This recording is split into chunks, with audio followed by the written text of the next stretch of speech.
Okay, good afternoon. Let's get the work session started. It's September 24th, 2025. Time is a little past 4 p.m., 4:01 p.m. In attendance are Director Jurgensen, Director Huber, Director Art, Director Melpacum, Director Bankus, and Director Hafley. Director Carey is attending our meeting remotely this afternoon, and I do see Director Carey is online joining us at this point in time.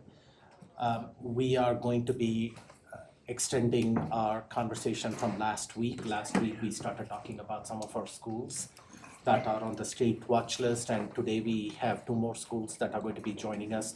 In audience are also several of our district staff, personnel. I see several principals in the audience as well.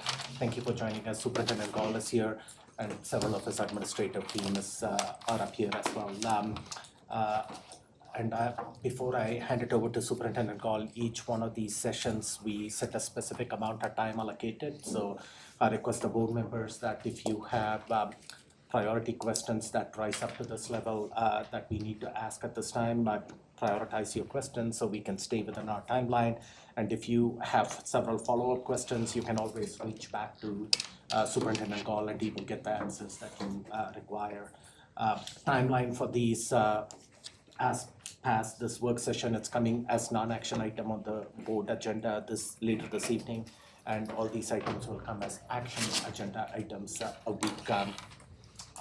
week from now in October 1st board meeting. With that, the first school that we are going to talk about is Mann Middle School. Area Superintendent Sarah Scott is joining us as well, but I'm going to lead by giving it to Superintendent Gall. Appreciate everyone being here. Thank you, Carrie. Thank you, Sarah. Thanks to everybody else that is here from Mann. We will give a chance for you to introduce yourselves at the end of the evening. We didn't get a chance last week, but I appreciate President Melpacum noticing that principals that don't need to be here to brief to the board are here to support their peers and to support their network. And I think that's awesome. And so we have some of them in attendance as well. And I know we had many others here last week. I'm excited for Carrie's update here for the team. I've seen a lot of growth happening at Mann. It is a much different building than it was at this time a year ago, and even the year before that when Carrie joined. So to that, I give the floor to Carrie and to Sarah to brief the board. Okay, well, good afternoon. I am Carrie Lindeman, and it is my honor to be the principal at Mann Middle School. I'd just like to say hello to the board, and thank you all for your time, effort, and dedication to supporting all of us at D11. And I want to thank very much and reiterate the thanks for having my team members here because it is your hard work and dedication that makes Mann what it is. And thank you all for all visiting us and supporting us. So Mann Middle School has a long history. Mann's been established since the 1950s, and by some rough calculations, I believe that somewhere between 10,000 and 13,000 students have learned in our walls. And like many schools, the demographics have changed and shifted over the years. We are proud of the history that shapes us, and our commitment is always to our students. This year, we have approximately 78% of our students that qualify for free and reduced lunches. We have our largest ethnic group currently attending Mann is people of Hispanic origin, and about 30% of our students are on support plans. The vast majority of those would be IEPs, but also some 504s and some ELL plans. Kind of an interesting and fun fact that I shared with the staff today that we didn't notice was that we are predominantly full of boys. We are 62% male and 38% female. And I don't want to be stereotypical, but we feel it in the energy in the building day to day. So the photos that you see, they highlight some of our student engagement opportunities. In the upper right-hand corner, we have 7th grade science experiments of the power of sublimation. In the lower right-hand corner, we have our band students greeting the seniors at Palmer High School's graduation last spring. And over in the lower left, we have math night where students got to eat quesadillas, but not before they used ratios and proportions to figure out how to make them. So kind of a fun opportunity for our kids. We believe that our students come to us as they are, and it is our job to create meaningful learning experiences for them. So I wanted to share some of those photos with you. So our data, where we are now, the conditions leading up to now. In 2024, we experienced significant growth. We moved from almost turnaround. We were 1.8% away from turnaround, and we moved to improvement status. In 2025, we regressed. And our team has done a lot of reflection and review to determine what caused that regression to lead us here today. We found a few things.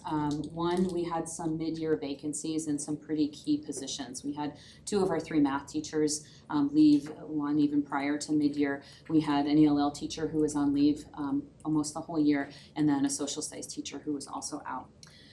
As a result of those key vacancies that are very hard to fill mid-year, we utilized our instructional coach and reassigned her to cover in, help with some lesson planning, even covering some classes, grading input, access administration. And we became much more reactive as a building rather than proactive. We focused a lot of our time on managing behaviors and some of the day-to-day tasks. We lost our focus on instructional coaching, and that had a compounding effect. Previously, in 2024, we also did a much better job of working with our individual students to set goals around achievement and high achieving results in their tests. We didn't do that as well in the previous year. So all of these conditions together, we believe, impacted why we lost that momentum in our growth. In all transparency, I am the principal at Mann Middle School, and I own the data and I own that regression.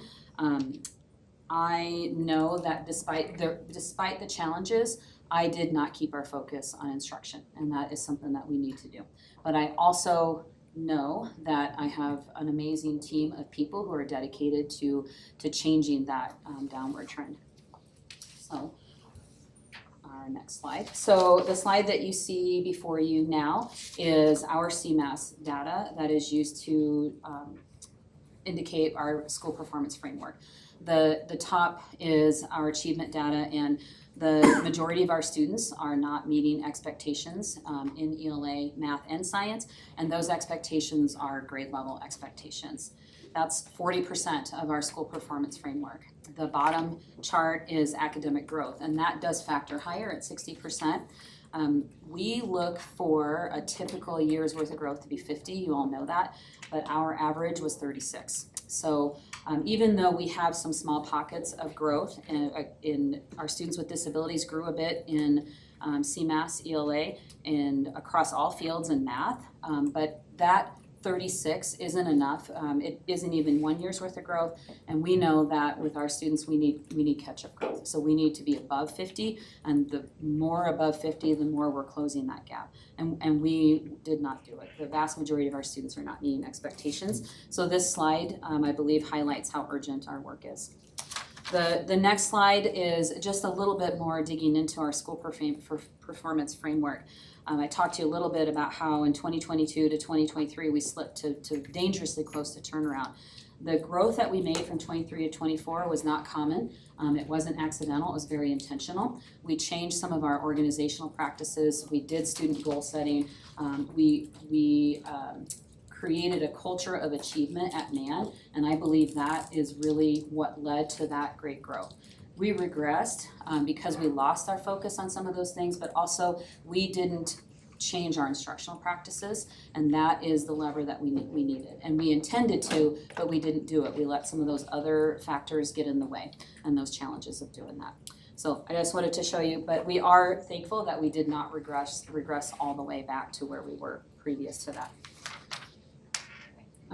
This slide is our school level data. We are looking at our typical growth of 50, and you can see that our teachers, we didn't have any of our teachers in our building reach that 50 MGP. And so we recognize that we need intensive coaching for all of our teachers, and so we did put a dedicated plan in place for that. All of our teachers have coaching, and you'll hear in a little bit, but we are already starting our full cycle of coaching. And this slide is our CMAS ELA math.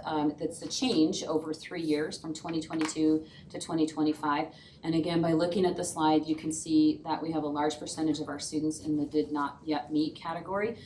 We've seen that ELA is flat or has been flat over the past 3 years, 20, 21%, 19%.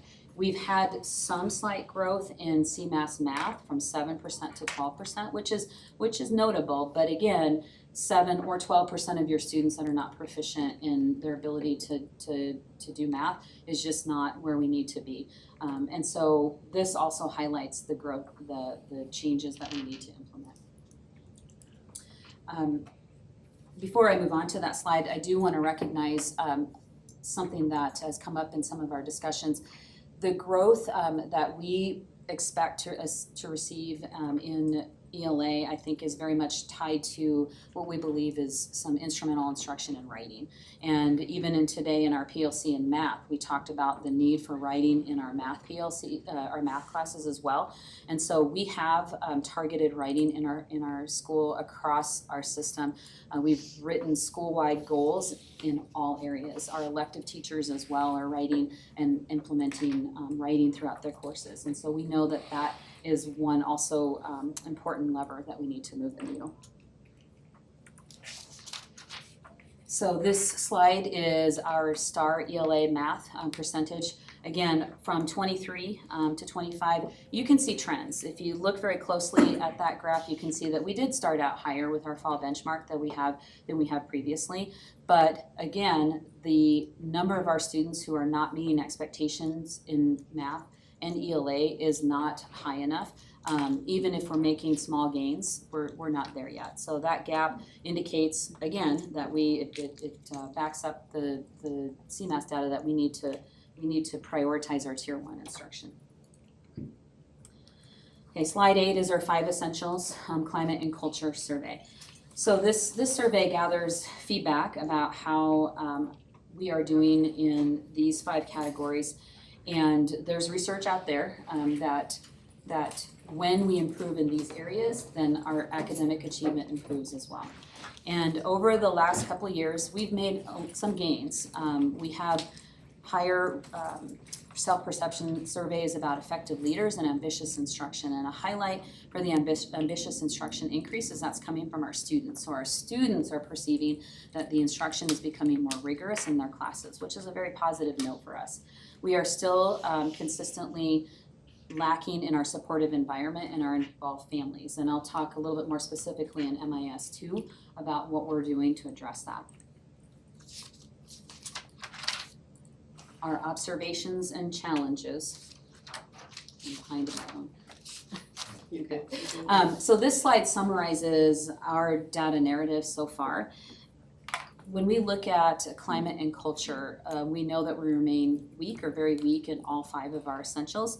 One urgent lever that we saw drop is our collaborative teachers, and so we know that that is something we need to rebuild. And we are rebuilding it now through our PLCs and MTSS meetings. We're analyzing student data.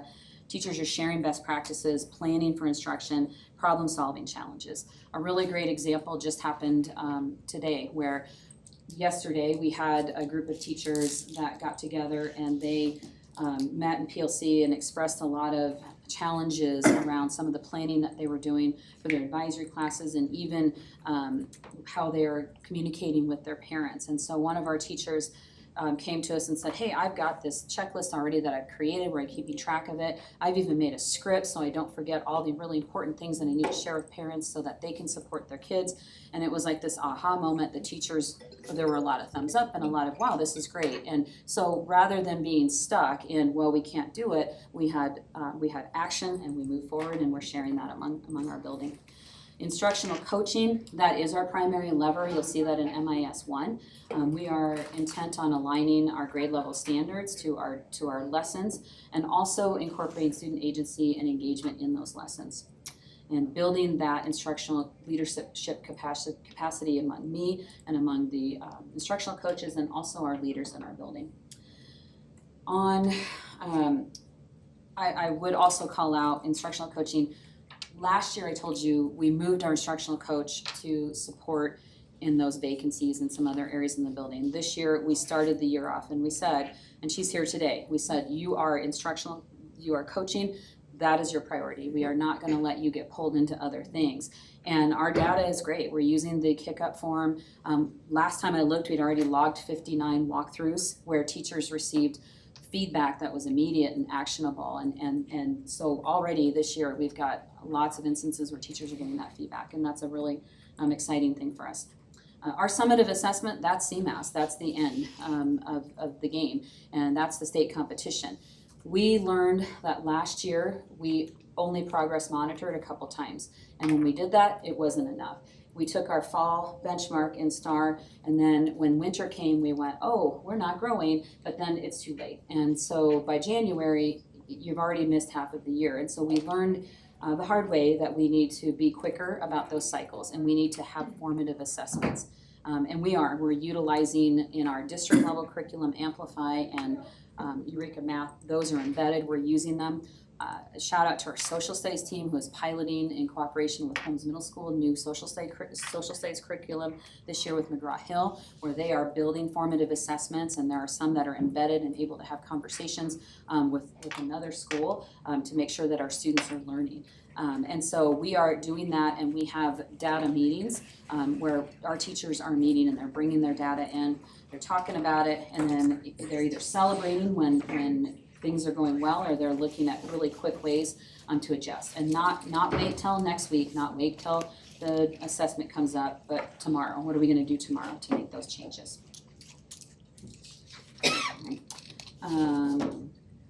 Okay, so our actions in response.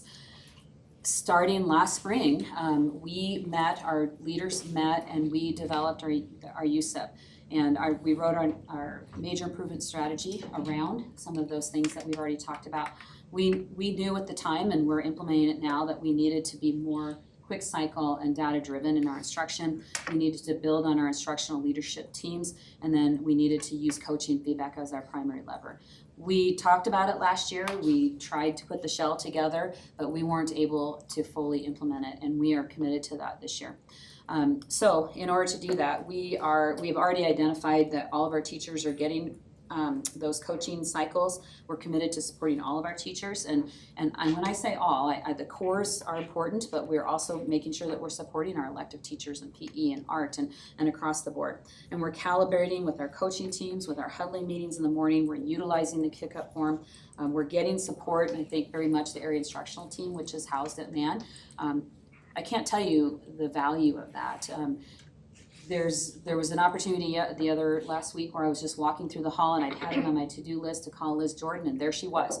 And we had a quick conversation, and we put something, we're doing after school tutoring, and we've already got the wheels rolling on that to start for next week. And if I had to wait and try to meet with her, that would delay that process. We have our data cycles and meetings, and then we are also cycling our own practices on a regular basis. I'm gonna just interject, I'm not sure the board understands that comment. Carol, can you come explain what's happening with some of our academic director teams and where they're spending most of their work? Sure, so in the past, we have historically housed central office staff out of central office, right? So you might see them in this building, you might see them in Tesla. This year, we made a really radical shift and housed anyone who's considered central in schools, right? Closer to the work. And so we have 4 hubs, 1 in each region, which to everything Ms. Lindeman just stated, it keeps the staff closer to the work, right? There's less opportunity for that disconnect between what is happening in the classroom and how quickly we can respond. Perfect. Thank you.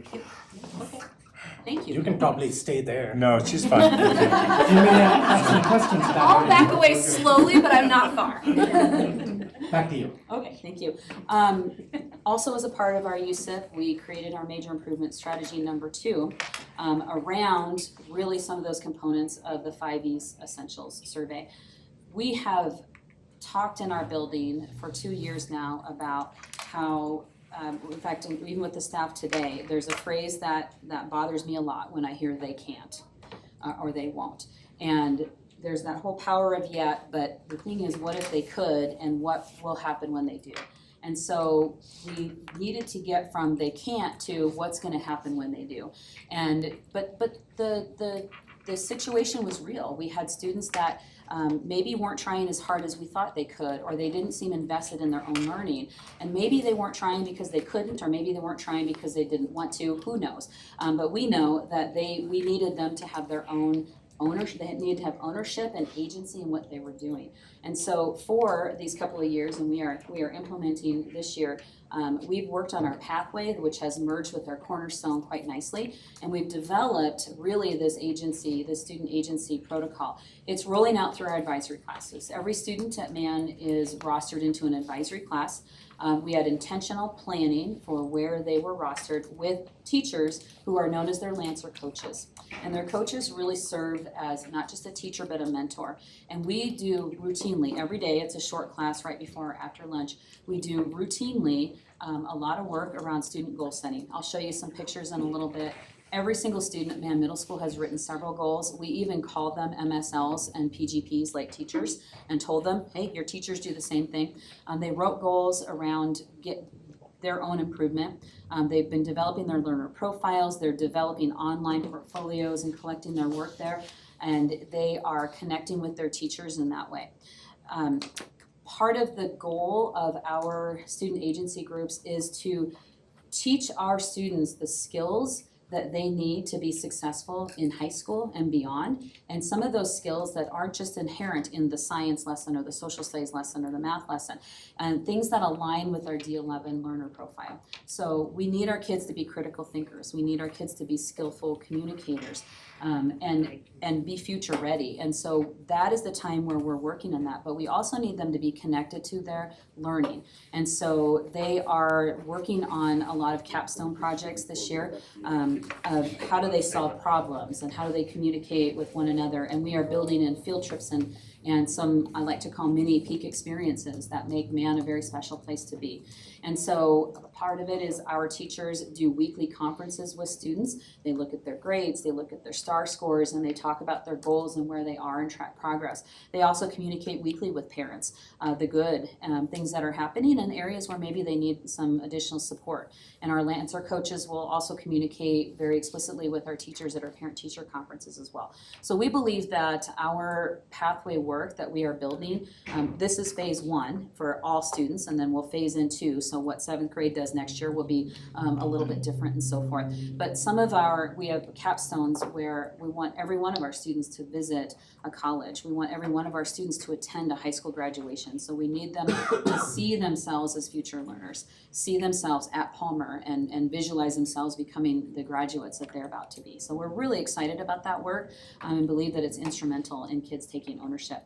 And then finally, our MTSS and data systems. So we meet regularly with our teachers also. We look at our MTSS systems from a building-wide view, from a grade level view, and then also from individual views, and then put plans together when students aren't responding to our Tier 1 instruction.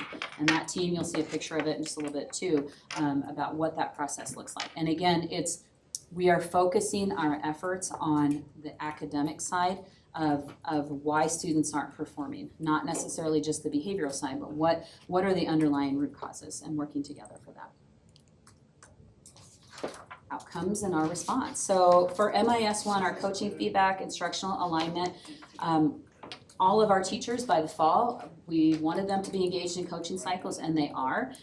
All of our teachers, not just ones with below a 40, but we know that that's good work for all of our students. And we are aligning our practices to STAR and to Eureka Math and Amplify assessments. Our goal is to raise our proficiency rates on STAR, CMAS, Eureka, and Amplify so that we have a stronger alignment with grade level standards. And then we are calibrating, and so we have some meetings next week for our monthly calibration and coaching meetings. In our agency goals, we're targeting a 10% reduction in behavioral incidents, and I will tell you, I pulled some of our initial data, and I'm really excited about it. I may have squeaked a little bit out loud at my house when I pulled this, because I looked at our track our track for attendance, and it goes way back. But in 2023, our attendance rate was 78%. In 24, it was 86%. This year, we're on track at 92%. And we all know that kids aren't learning anything when they're at home. So when they're in our classes, we have a better chance of getting that learning to them. The chronic absenteeism rate that we reported last year to the state was 58.4%. We're 25% down from that because of our efforts to make sure kids are at school.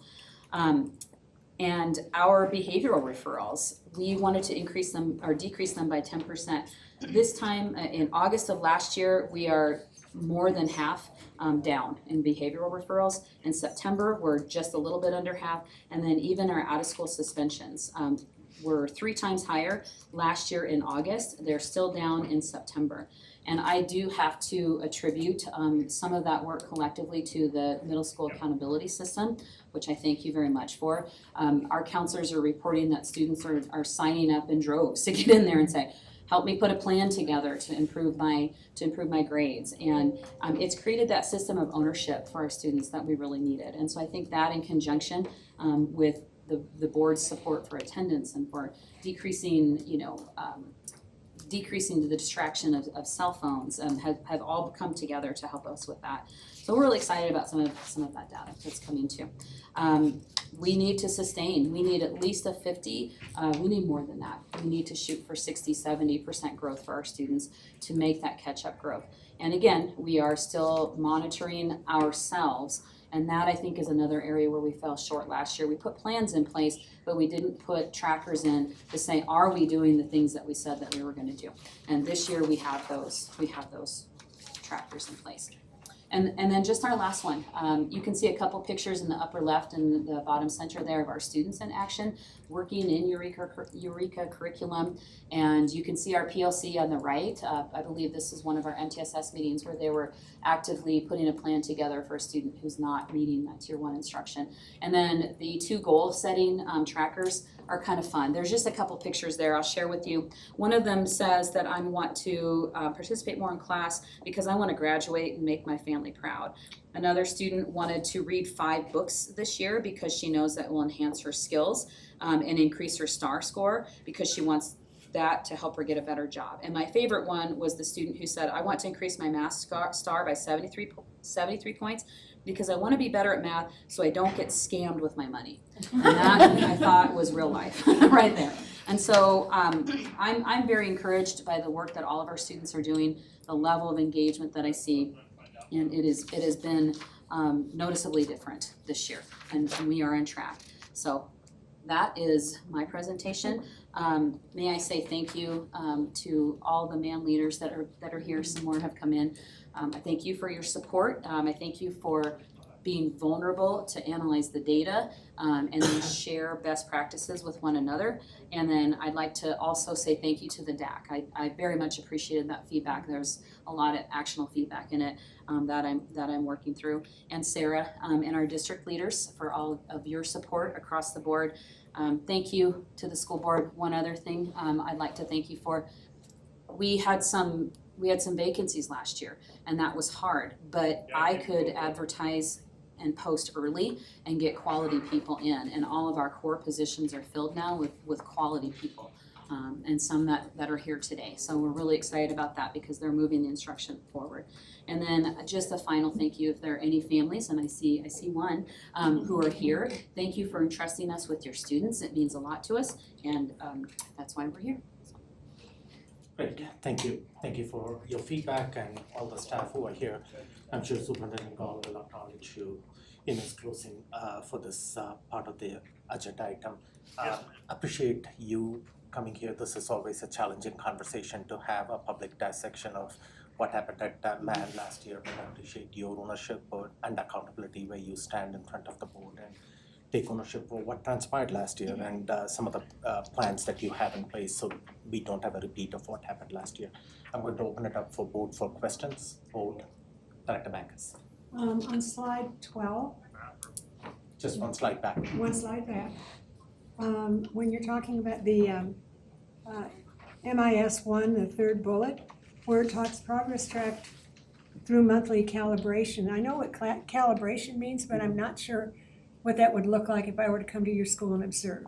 So briefly, Yes. could you give us kind of a overview of what that would look like? Yeah, absolutely. Thank you for asking. So that's where I spoke to how we put plans in place, but we didn't check our own progress. So when we're calibrating, our coaches are meeting and we're talking about our practices because if we're seeing trends across the building, we need to change something. And if a coach is struggling with how to reach a teacher or how to change the practice in a classroom, then we can work together to do that as well. So we have our action steps and that's part of that. There's also a piece of observing classrooms together to make sure that you're in sync with each other about what you think you're seeing and how you might respond. That Yes. helps, thank you. Thank you. Yeah, so if two heads are better than one, and did we both make the same observations? And then what do we think is the best way to address whatever is we need to work on? Which helps standardize practice throughout Yes. the building. Yes, Gotcha. thank you. Good Thank you. Thank you. Any other questions at this time? Feedback from the board at this time? And Dr. Carey, if you have any questions, raise your hand up virtually so I can acknowledge you.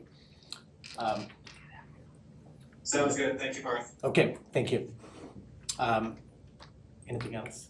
At this point in time, I don't see any other board members with any questions at this time. One of the feedback that we heard last week was when I looked at your data, you are in year one on the state watch list, and CDE confirmed this last week that when you are in year one, there is an urgency for you as a school to get out of that state watch list. It's much easier to get out of the state watch list. I'm not saying easier, but the process is a lot less tedious if you go into year 2 and year 3, then getting out of that state watch list is you got to show successive years. So this is an opportunity for you as a school, along with your staff, to apply the course corrections that are necessary and really be proactive in what you need to do and not be reactive. If you need help or support, please reach out to us. Is there anything else?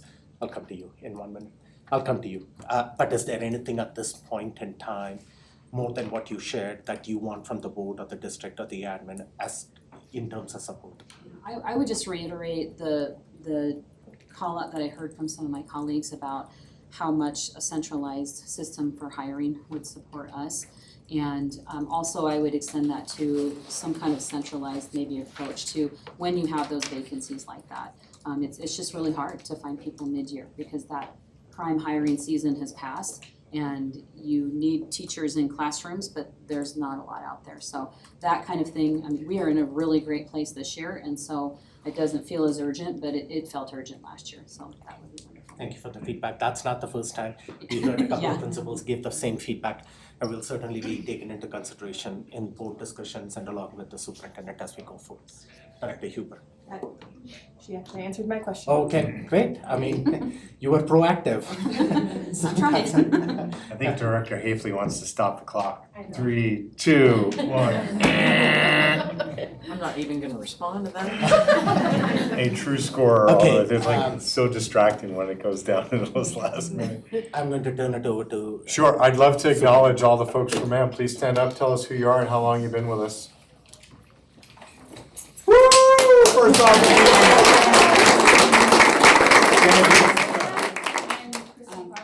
This is my 5th year at MAM. And your role for us? I teach 6th grade language arts. Awesome, thank you.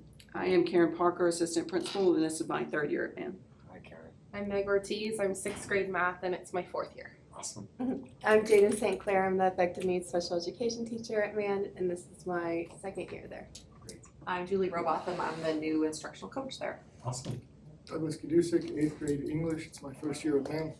Welcome. Jenny Fotheringham, I'm a parent, this is my 4th year. Awesome. Laura Green, I'm an admin secretary, and this is my 2nd year.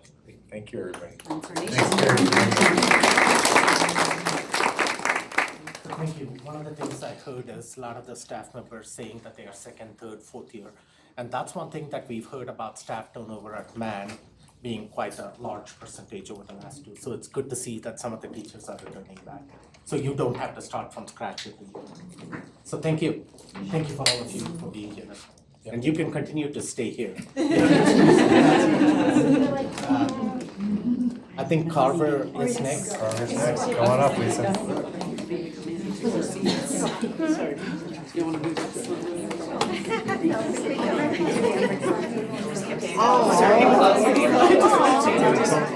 I think we have breakfast next week.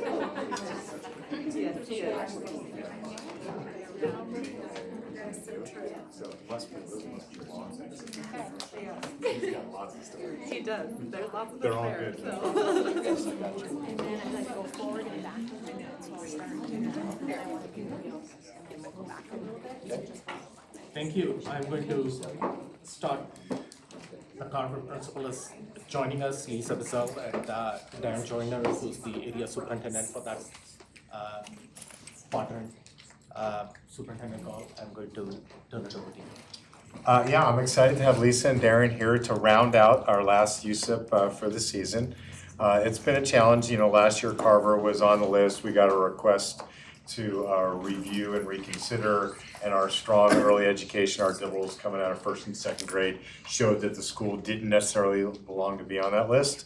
But you'll hear from Lisa on the things that we missed in that time and what we're gonna do to do this differently. And again, super excited, Carver's moved up a row. It's like, wow.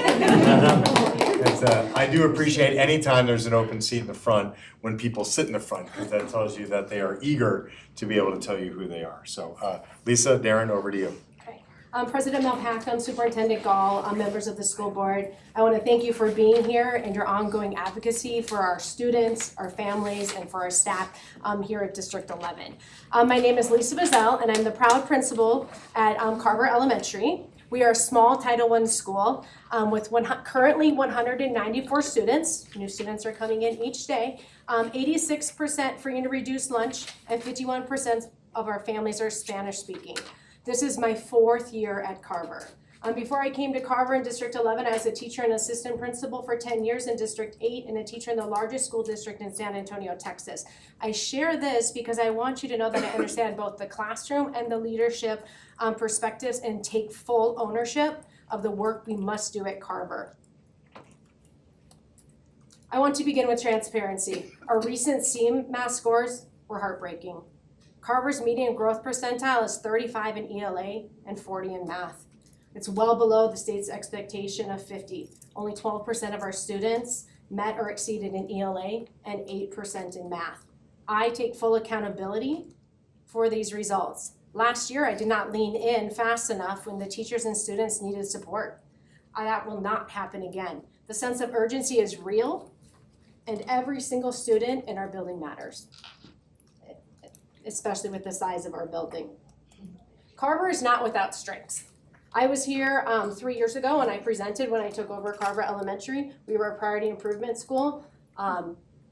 President Malpacum, Mr. Jorgensen was here, and I did not want to be back here. I will say that. The first year, we were able to move up to improvement. We were able to show that growth, but then we leaned in and we took the time to make our identity statement and to make Carver a place where we can be successful. If you'll go back one. So we developed our identity statement, we rebranded Carver. We became the heart of our community. These are just some of the pictures and some of the things that we built so that our students would come to school every day and feel safe. They would feel connected and they have the supports that they need to have a great learning environment. I leaned in really hard on this. And we built a lot of community partnerships. We have partnerships with Karen Share. We partnered with Skyhawks for an after-school program for free sports. We recently did a color run, and the faces, the expressions on their faces of something that they would normally not experience was priceless. We've partnered with Doherty High School. We have high schoolers coming in, flag football. They come to our title nights. We have our PTA president and her husband, and she's also my SAC president and her husband. They're graduates that went through Carver, went through Sabin, went through Doherty High School, and they're proud to be back, and that's 2 of their children that are in our building, and a future little cougar down there too. We partner with our we've done some really good community outreach. And so while chiropractic adopted us and we were able to provide food, we've provided at least, we're now at 40 families each week. We send food home on the weekends, but they partnered for Thanksgiving and they donated so generously. We had 22-pound turkeys that were going to our families and food to fill. We're really good with that. We partnered with our Kids on Bikes. We have to add, we have a brand new bike rack in our front office because so many students that partnered in 4th and 5th grade, if they attended, received a brand new free bike. Now that bike rack is getting filled every day and we're in the process of adding another bike. We've done all of that so our students have the foundation to be at Carver Elementary so that they can learn. Okay, where are we now? So with our school performance framework, we were a lot like the other schools. We did not meet in a lot of our areas. If we're looking at it, our growth isn't keeping pace with the state. Our state expectation is 50, and we're at 35 in ELA and 40 in math. We are such a small school that we only have 2 of our subgroups represented, which is our free and reduced lunch and our minority students. That is the only place that we can receive growth, but we are close. We're a couple percentile points away for having that meet. And we also have looked at our data for our approaching students, and if we move up 20 students and they have to move from did not meet to partially met or met to approaching and approaching to met, those 20 students will make a difference in Carver Elementary. We've identified those students. I'm gonna ask Dr. Kolke just to opine a little bit on Lisa's comment there about how small that challenge can be sometimes and what it does to our growth metric. I don't know if you remember the exact number. What's the number that it takes for the sample size?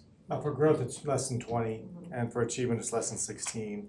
We talked about this a little bit 2 weeks ago when we looked at our district-wide results. It just puts immense pressure, especially at elementary, on basically two grades. And in some schools, that might be 1 classroom.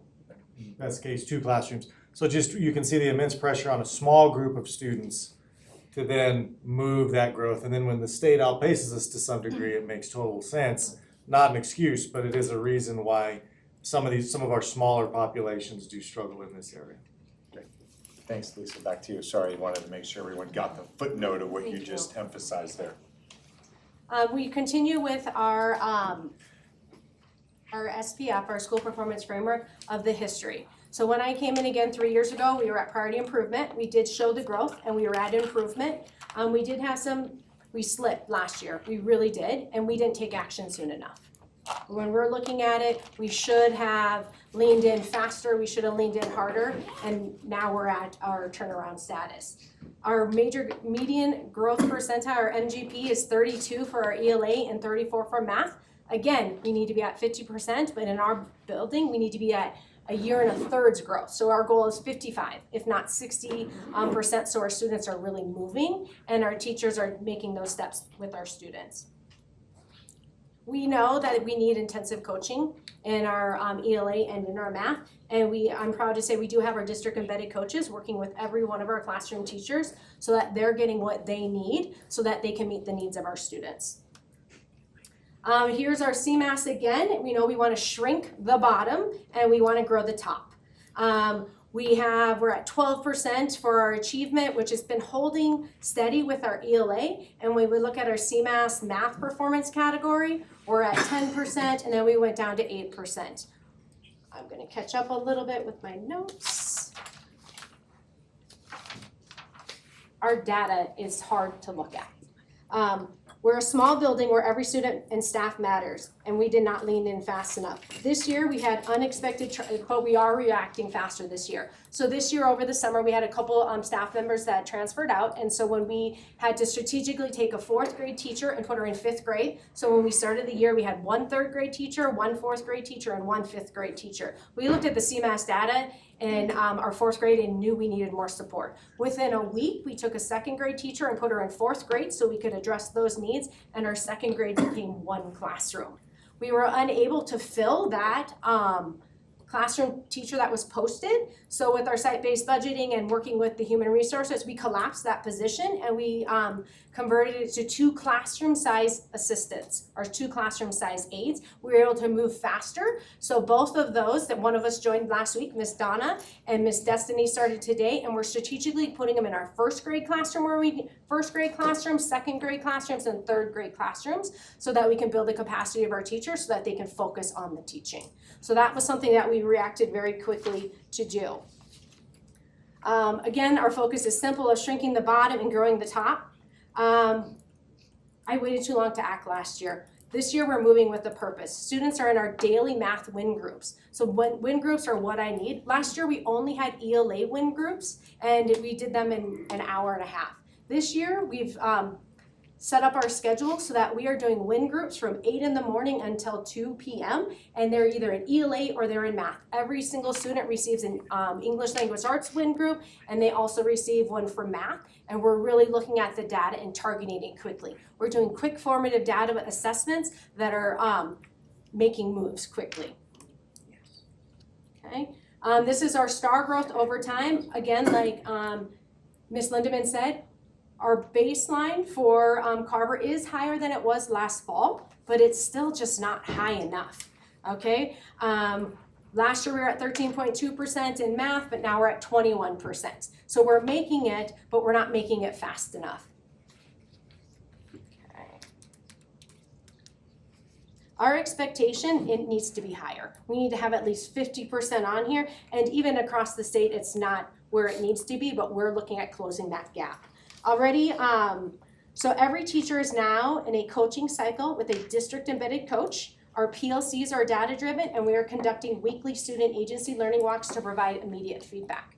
And it's immediate feedback. We're using KickUp, and the teachers are getting it immediately, and then they're coming back and saying, is this what you're asking for? Is this what, and we're having conversations every day in the hallways. I had a pre-conference this morning, and when I went in for her formal this afternoon, the standard was on the board. I mean, just little tightenings of things so that the teachers know what they're doing. So all of our teachers have standard-based learning targets and success criteria focused on that target and task alignment. We know that CKLA is a lot, and it's been a huge lift for our teachers, but we've narrowed it down. There is a daily formative assessment that the teachers are looking at, and they're making those immediate changes. When we made the changes in 2nd and 4th grade, it was overnight. We did it on Friday, and then 2nd grade was one classroom, and we put all of the students in one room. And now that we've been in classrooms, we noticed that it's not conducive to group learning or any of our student agency strategies. So we received feedback, and 2 of our classrooms were switched overnight so that we can have that student agency and those conversations with the students that are guided with our strategies. Okay, our 5 essentials data, if we're looking at that, last year we leaned really hard into effective leadership and collaborative teachers. We, as a staff, discussed what it looked like, and we were able to see some growth here. The thing with this is our ambitious instruction went backwards a little bit. So I dug into some of that data, and we made some movements, but we're still not yet organized. So with the ambitious instruction, we went all the way down. It tells us that our students are not consistently experiencing rigorous grade level learning. Academic press is completed by the students, and the questions are, this class challenges me. The teachers ask difficult questions in class and on tests, and the quality of our student conversations. So the quality of the student conversations is that what they need to be doing is collaborating, talking about what they're learning, and then they can write. And we believe some of our intentional student agent strategies will directly support both of those. So I've already been in classrooms where students are in there and they're checking each other's work. They're saying, I have this, what is your answer? And then they talk through it. This happens in math, this happens in literacy. If they're looking for the answer in the text, then they're coming back and saying, where did you find that? And they're able to go back and use that text evidence. One of the things in our action steps for our UP is really owning our students. I know all of the students in our building, but not everyone does. So we started a challenge of putting a student photo up and their name, and we want everybody in the building to say hi to the student. And it could be like, you just mastered your multiplication facts for 12s. So it's ownership. Our students felt hopeless and they didn't feel like they belonged. So one of the things is we take really good care of our students, but we need everybody in the building to do that. So that's one thing we're challenging our staff to do. We actually did 2 today, and so that's supporting and just owning, like, hey, and we talk openly with our students. I've had our students start in the gym every morning at 7:30. We open the doors and we do breakfast in there, and then we kind of launch with our students, and then they go to the classrooms. So I'm able to talk to our students about the experiences that they have, and they know right now in my mind and in their mind, we're an F school. And they don't like hearing that. And we talk about the experiences that we're providing them. We had High Trails in the building on Monday, and they worked with our K1 experience. The look of excitement and joy of being able to touch fur and bones and elk and providing these experiences, we're building experiences they're going to have for a lifetime. So now they're having those conversations with each other of how we're going to set them up for success. And they know that with our next progress monitoring, or when the teacher says we're going to reteach immediately, why? We also talked about our D11 promise. In my school, a lot of their parents didn't attend college, but we talked about when you go from Carver Elementary to Sabin Middle School and you go to Doherty High School and you graduate from a D11 school, you get 3 years of college free. And then we have the students raise their hand that want to be teachers, which another 12, 15, and that they can have 4 years free. So that kind of opened their eyes in the conversations of how, when they put the hard work in now, that they can be successful. We have all this systems in place, but now we need to move quickly. Okay, our observations and challenges. So this year, Carver had the steepest fall. We moved from improvement, we moved down to turnaround. While that is difficult to say, I believe it is very practical for Carver to move out of turnaround status in a year.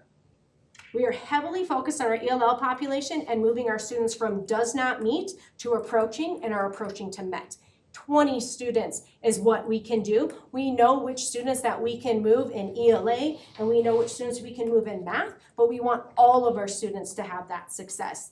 We have 2 CLDE teachers. 3 years ago, we had 1.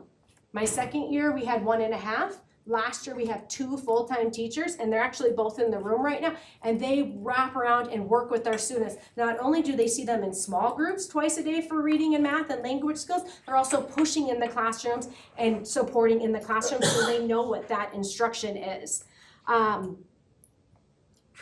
This combined with our wraparound coaching cycles, again, every one of our teachers are in a coaching cycle with one of our district embedded coaches, our daily formative assessments, and our intentional student agency strategies, we allow for quick micro adjustments that support the learning of all of our students. We've been doing Eureka for 3 years. One thing that we're starting is we started with our exit tickets and teaching the exit tickets before they teach the next lesson to prevent the misconceptions. Now we're looking at the topic quizzes, and we're able to identify what that need is and reteach that. We have an amazing interventionist team that are in here, and they're looking at the standards. I met with Dr. K last week to talk about the presentation, and he talked about our district data coach. She was in our building Monday, she was in our building today, and we're really good at looking at our data, and we're finding out the standards, but we don't have that next step to make our students successful, or what the teachers can take and immediately implement.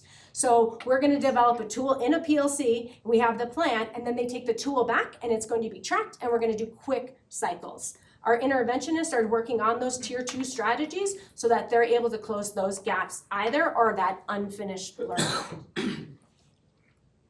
Okay.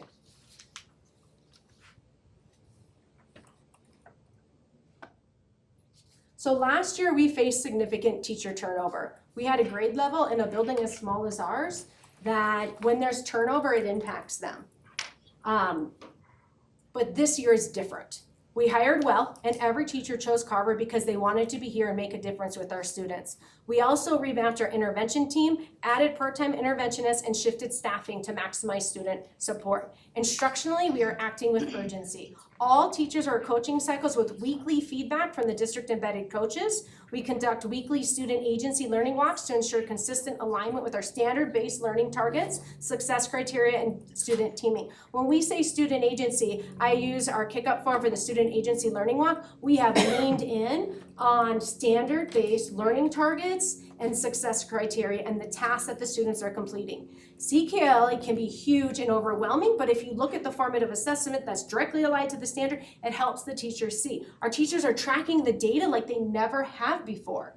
Instead of just being in the building and swimming, they're owning their data. They know where their students are and when they're growing and when they have to go back. So we're having these intentional conversations and how we can support. Again, our district embedded coaches, I have two that are working with, one coach working with kinder and first. I have another coach that's working with second and fifth. And I have a third district embedded coach that's working in with third and fourth grade. They're intentional, they're meeting with them weekly.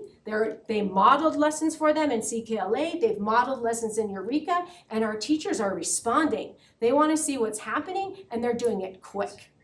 Teachers, the feedback, and that we're all willing to be coached. Our win groups now run on a 10-day cycle. So we used to disaggregate our data by DIBELS and they'd be in a win group for 6 weeks. They're on 10-day cycles. It's tracked through data collection in our PDSA, and then we're moving them. They met it and they're going. All of our win groups are fluid. We're doing the same thing with math, but we have to move faster. So we're using those topic quizzes and they're doing them in 5-day cycles. So if our teachers are teaching and their exit tickets say that, 75% of my class didn't get it, the teachers are reteaching and our interventionists are looking at the topic quizzes and the unfinished learning and filling those gaps. So we're moving our students forward while we're still filling the gaps in the back. So one of our mottos is see it, fix it. So I'm in the principal of the school, and if I see something, instead of saying I'm gonna get back to it later, we're not doing that. I will stop and make that a priority. I've empowered our staff to do the same thing. We've had our stand-up staff meetings and they feel it as much as I do. And we had some conversations about interventionists, of how we can tighten it. Our MTSS coordinator leaned into that and we're streamlining it with the feedback from the data coach and how our teachers can be successful. So we're really focusing on that tier data, tier 2 data and tier 3 interventions. So Carver's path out of turnaround is clear. We need to stabilize our leadership, strengthen teacher collaboration through coaching and feedback cycles, and maintain urgency with daily formative assessments and micro adjustments. With these systems in place, we are confident we can shift into proficiency and move Carver forward. We have 2 MIS strategies, and our first MIS strategy is really that coaching and feedback cycles. Again, all of our teachers are in that coaching feedback cycles. They know the expectation is moving our students with that intensity and that urgency. Our second MIS strategy is our MTSS. These are some of our learning targets and success criteria that you guys can see up here. We have a student data wall. And when I said earlier about the photos, if we look at the numbers of Carver, every one of them and every one of those cards is attached to a student. One of our goals within our EOPA, our action steps, is putting a face to those students. So if I have a 4th grader who mastered her 12s, everybody needs to be celebrating it, because if I was in middle school and if they don't know your multiplication facts, that's a huge push that we're doing, and it starts in 3rd grade. So they're doing daily, 5 minutes. It's just 5 minutes, and that's something our parents can support at home. Here's our kick-up data. It looks like I am completing the learning walks. All of my coaching is through our kick-up, our weekly student agency learning walks. That's our learning targets, our success criteria, our student teaming, and if it's observed, we see it, and that's when the teachers are coming back very quickly. We're at 71 right now. And then our MIS2 strategy is MTSS.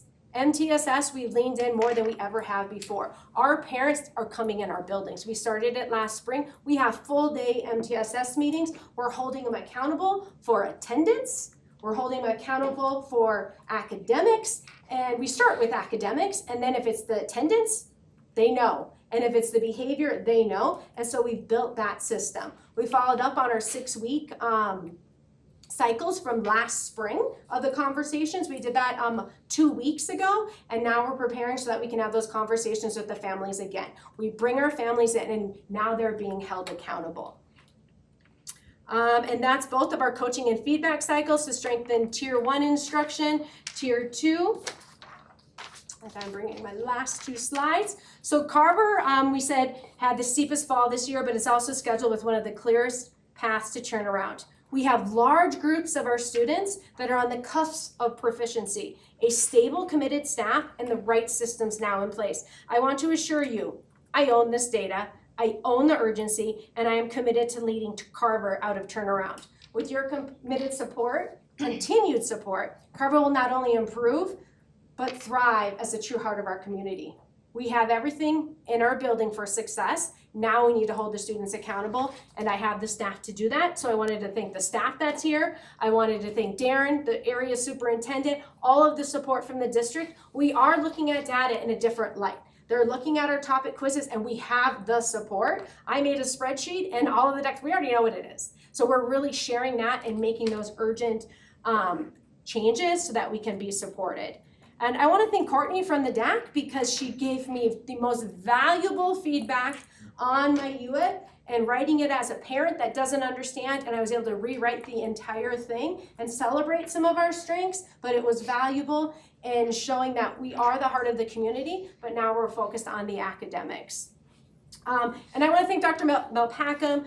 He's been in the building for 3 years now. He's joined our back to school nights. He's seen the transformation of the building and what it really looks like now. Carver was a forgotten school for a while, and now it's beautiful. All we hear are the comments of how beautiful it is. We painted, we have real walls between classrooms, a fence in the back so our students aren't running to Doherty. We have a secured entrance. We have everything we need.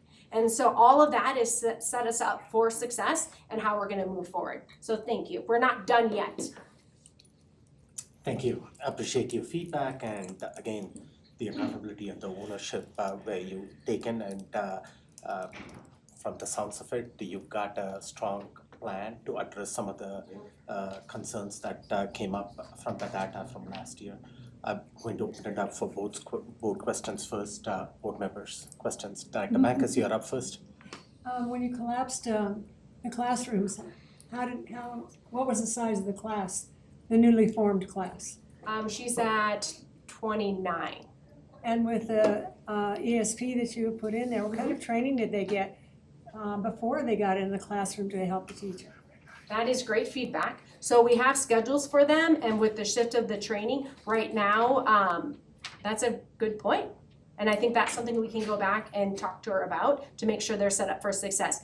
One of that we hired was at King Elementary last year. So she's leaned right in, and Destiny just started today. So I wanted her to know who the students are, and then thank you for that feedback of leaning in of how we can coach and mentor her too. And who would provide that coaching? We have our district embedded coaches are in the building. So we have one of our district embedded coaches right now is our school embedded coach. So we can lean in with her of those supports of how to provide those small groups, those targeted small groups within the classroom, at the same time that our second grade teacher is doing that. And are the ESPs also included in the PLCs? It depends on the need. Today we had vision and hearing, so our kinder we're not part of that. But yes, we do. We run a PLC cycle. We focus on ELA, we focus on math, we focus on data, and we focus on MTSS. Today we focus on that MTSS. But we can definitely bring them to that data meeting. I think if you're going to have 29 kids in a classroom with 3 people in there, they need to be, first of all, on the same page. They need to be trained, and they need to have the same goals. And so the goals, teachers are already being asked to be very specific. Yes. In what they are to provide and accomplish and held accountable to that. And they would be best served if the ESPs are brought right along with them so that the teacher is not diverted in their attention from teaching a class, dividing it up into groups, monitoring the curriculum, the papers that go back and forth, and having to teach the ESP as well. It's asking too much. Thank you. Thank you for that feedback. I'm done. Thank you. And was the second grade classroom that you said that was collapsed into? Yes. And you got 2 ESPs, are they full-time? Yes, I have 2 7-hour ESPs, and one of them is in second grade full-time because of the urgency of the data in that classroom. She is very experienced. She was an ESP for years before she came, and so she knows how to set that up, but I will make sure that I lean in again tomorrow to make sure that she does feel like she's set up for success. And then the other one is between first grade classrooms and third grade classrooms. So we're doing that core instruction, or when they get to the learn, where they're working independently or in a small group. Yeah, and with this current way we are providing the pushback to your schools and the school-based budgeting, you at the Yes, school I was level- able to make that Yeah, you decision quickly. Yeah, That you was, at the yes. school level, as the principal, you get to decide what's in the best interest of your classes. And if it means collapsing 2 classes Yes. into one and providing an ESP support, because that's the current situation out there, you get to decide. And with that comes accountability, that you make sure that at the end of the year, the data doesn't suffer. Yes, and Carver did struggle like with hiring too. We've had people that have walked out mid-year, and I have been able to hire, but then the data isn't showing that. So we at that point in August were like, we need to collapse and we need to move faster. Because if we wait for that person to come in and take over, we haven't had that success. So like the centralized hiring would be phenomenal for Carver Elementary. I mean, I have spent a lot of time hiring, interviewing, screening, reference checks, offering, and they go down the street or they take other places. We really worked on developing where Carver is a place that we want to be, and we make sure our staff know what they're getting into. Our kindergarten teachers and a couple of the other teachers, they came in and saw instruction and what Carver is like. They were willing to spend half a day in our building and say, this is the place I want to be at, and which is phenomenal. And that's the staff. Like, this is the staff that, again, is receptive to coaching and feedback, and they want our students to be as successful as much as I do, and you do. Thank you. Back to Huber.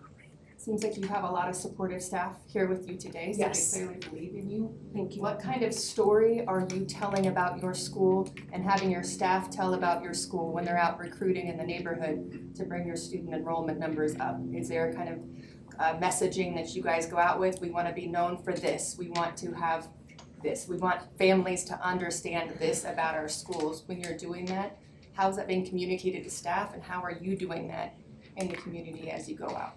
So as we have our identity statement, and I think where I leaned into it of being the heart of the community. So I think it's those community partnerships that we're a small building and we're giving the students what they need. We had a new student start today. I was able to meet the parent in the drive-through line and introduce myself. We had 2 other students that started last week. I was able to introduce myself and tell them that we want them to be part of the community. And so that's one thing that we have. And then all of our partnerships, the YES program with the sports is huge. Our students don't have after-school sports. We have it at the building from 3 to 4, and then they pick up. We have students that are in Adventure Club that can participate in that.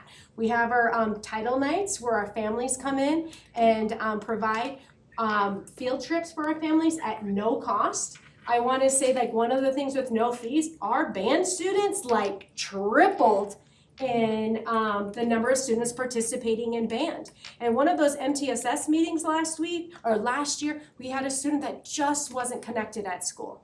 And he told me, he came in this morning, he had his band instrument, and he's like, I'm so excited, he's like, I have band today. And so now we can take that because we know this student, and we can use that to keep them coming to school. So now our students want to come to school. We have the small class sizes, we have that community feel, but now it's the academics. And our teachers are really working so that we find ways that they can be supported at home, the students. And so if it's the paper copies or things like that, so we have that partnership we're building also. We don't want to use that as a gap. We have our students for 7 hours each day, and we want to use every moment. Thank you. Dr. Hafley. So I'm looking at your MIS 2 here, the Yes. behavior, the reduced office referrals, Yes. suspensions, parent contact logs. So my question is twofold. Do you feel like you're getting enough support from the attendance and behavior portion of the ABC's board policy? And if not, what would you change? What can we help with?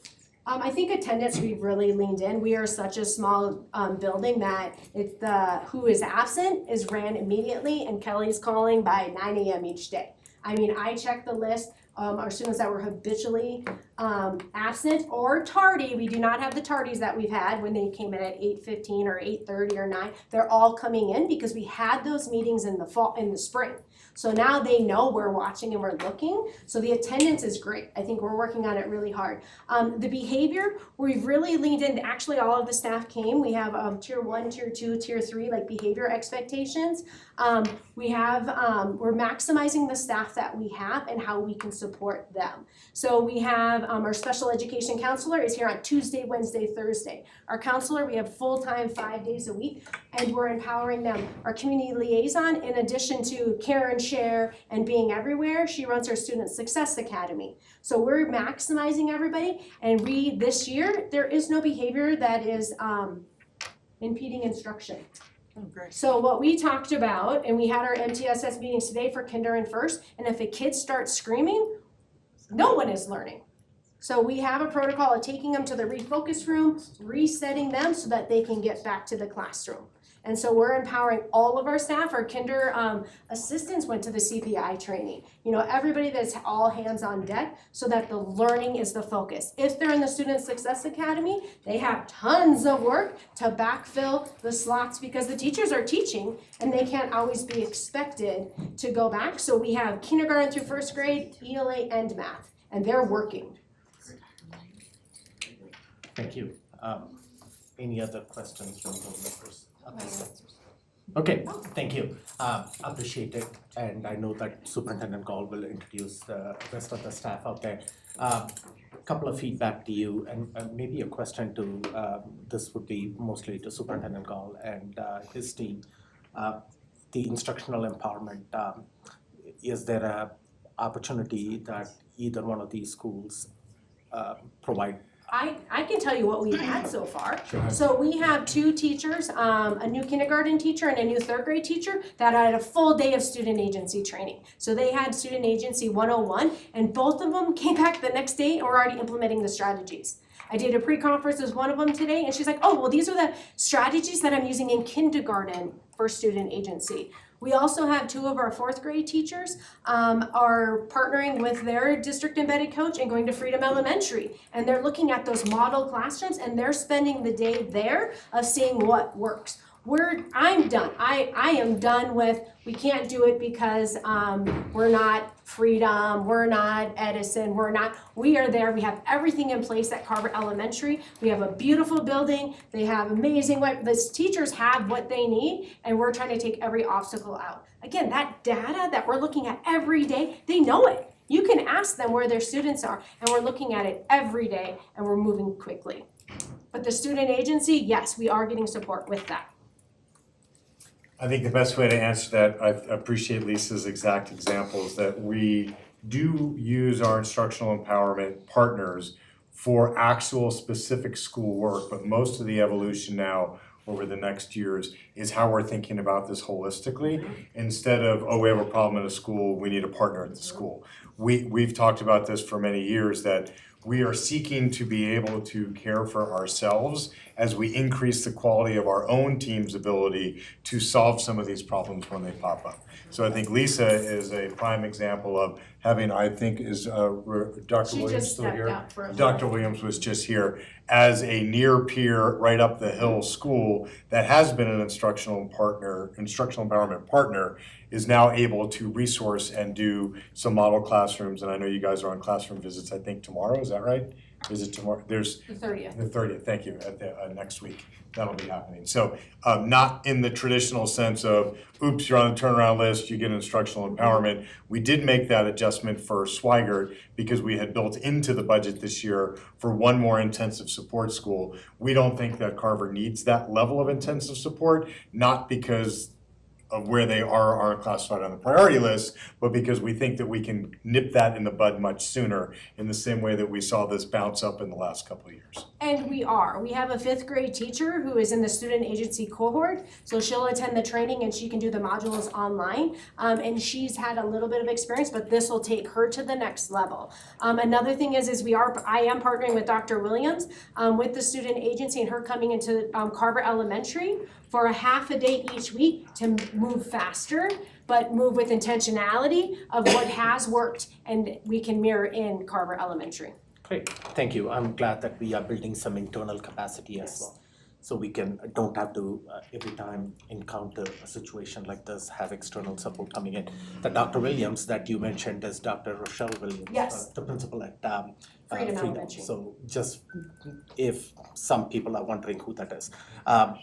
Couple of quick feedback, no questions, so you don't need to answer anything. I met your PTA president and SAC president, Yes. the husband-wife team, both of them are highly engaged and Yes. graduated through that school, and so they are really want to see the difference that they want to make out there. So Yes. you've got great support out there, so that's awesome. That feedback, I think both of you mentioned, thank you for mentioning the feedback that they provided you. They are a really effective group of volunteers that provide their feedback. I'm glad that you were able to input some of that feedback into your USIPs. And the challenges of being a small school, and so that means that a small group of students move the data one way or the other.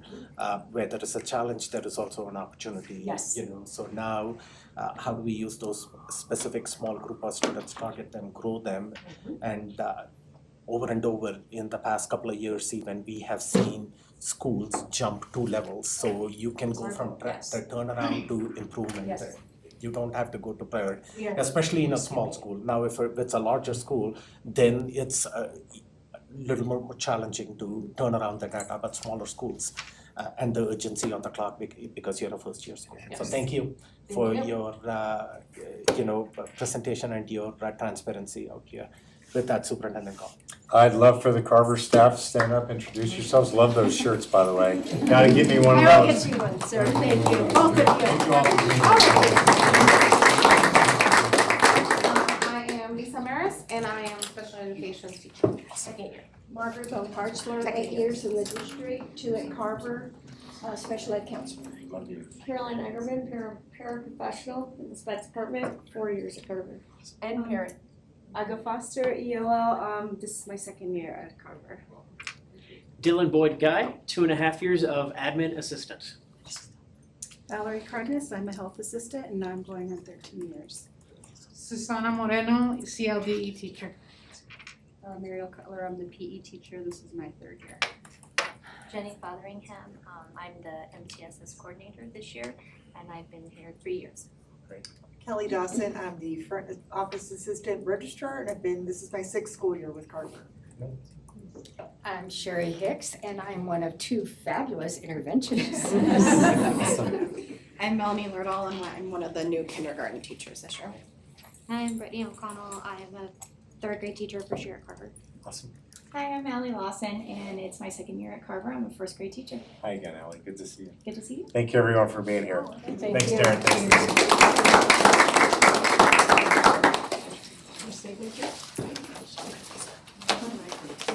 Thank you. Thank you. Oh my gosh, yes, I'm sorry. You guys can come anytime. Next time you have to clap with us. Walks like a duck. Do it. Well, we're up.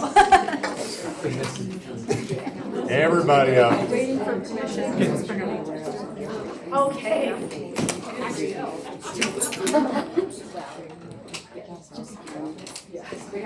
Yeah, just giving a minute for everybody to Okay. come up to the table and catch up with us. So we have looked at all the school improvement plans, schools that were on the state watch list, and their plans have to be approved by the board.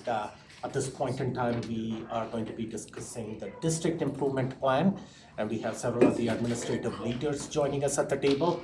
I'm going to hand it over to Superintendent Gall to make the introductions and set the conversation. Yeah, I think I'll build off of Miss Lawson, the 2nd grade teacher from Carver that's leaving. She said, I think Dr. Comfort said it was nice of you to allow us to visit your classroom. We were all there maybe 2 weeks ago. And she was getting ready to walk like a duck and quack like a duck and do something in that regard. And I heard her comment said, next time you have to quack with me.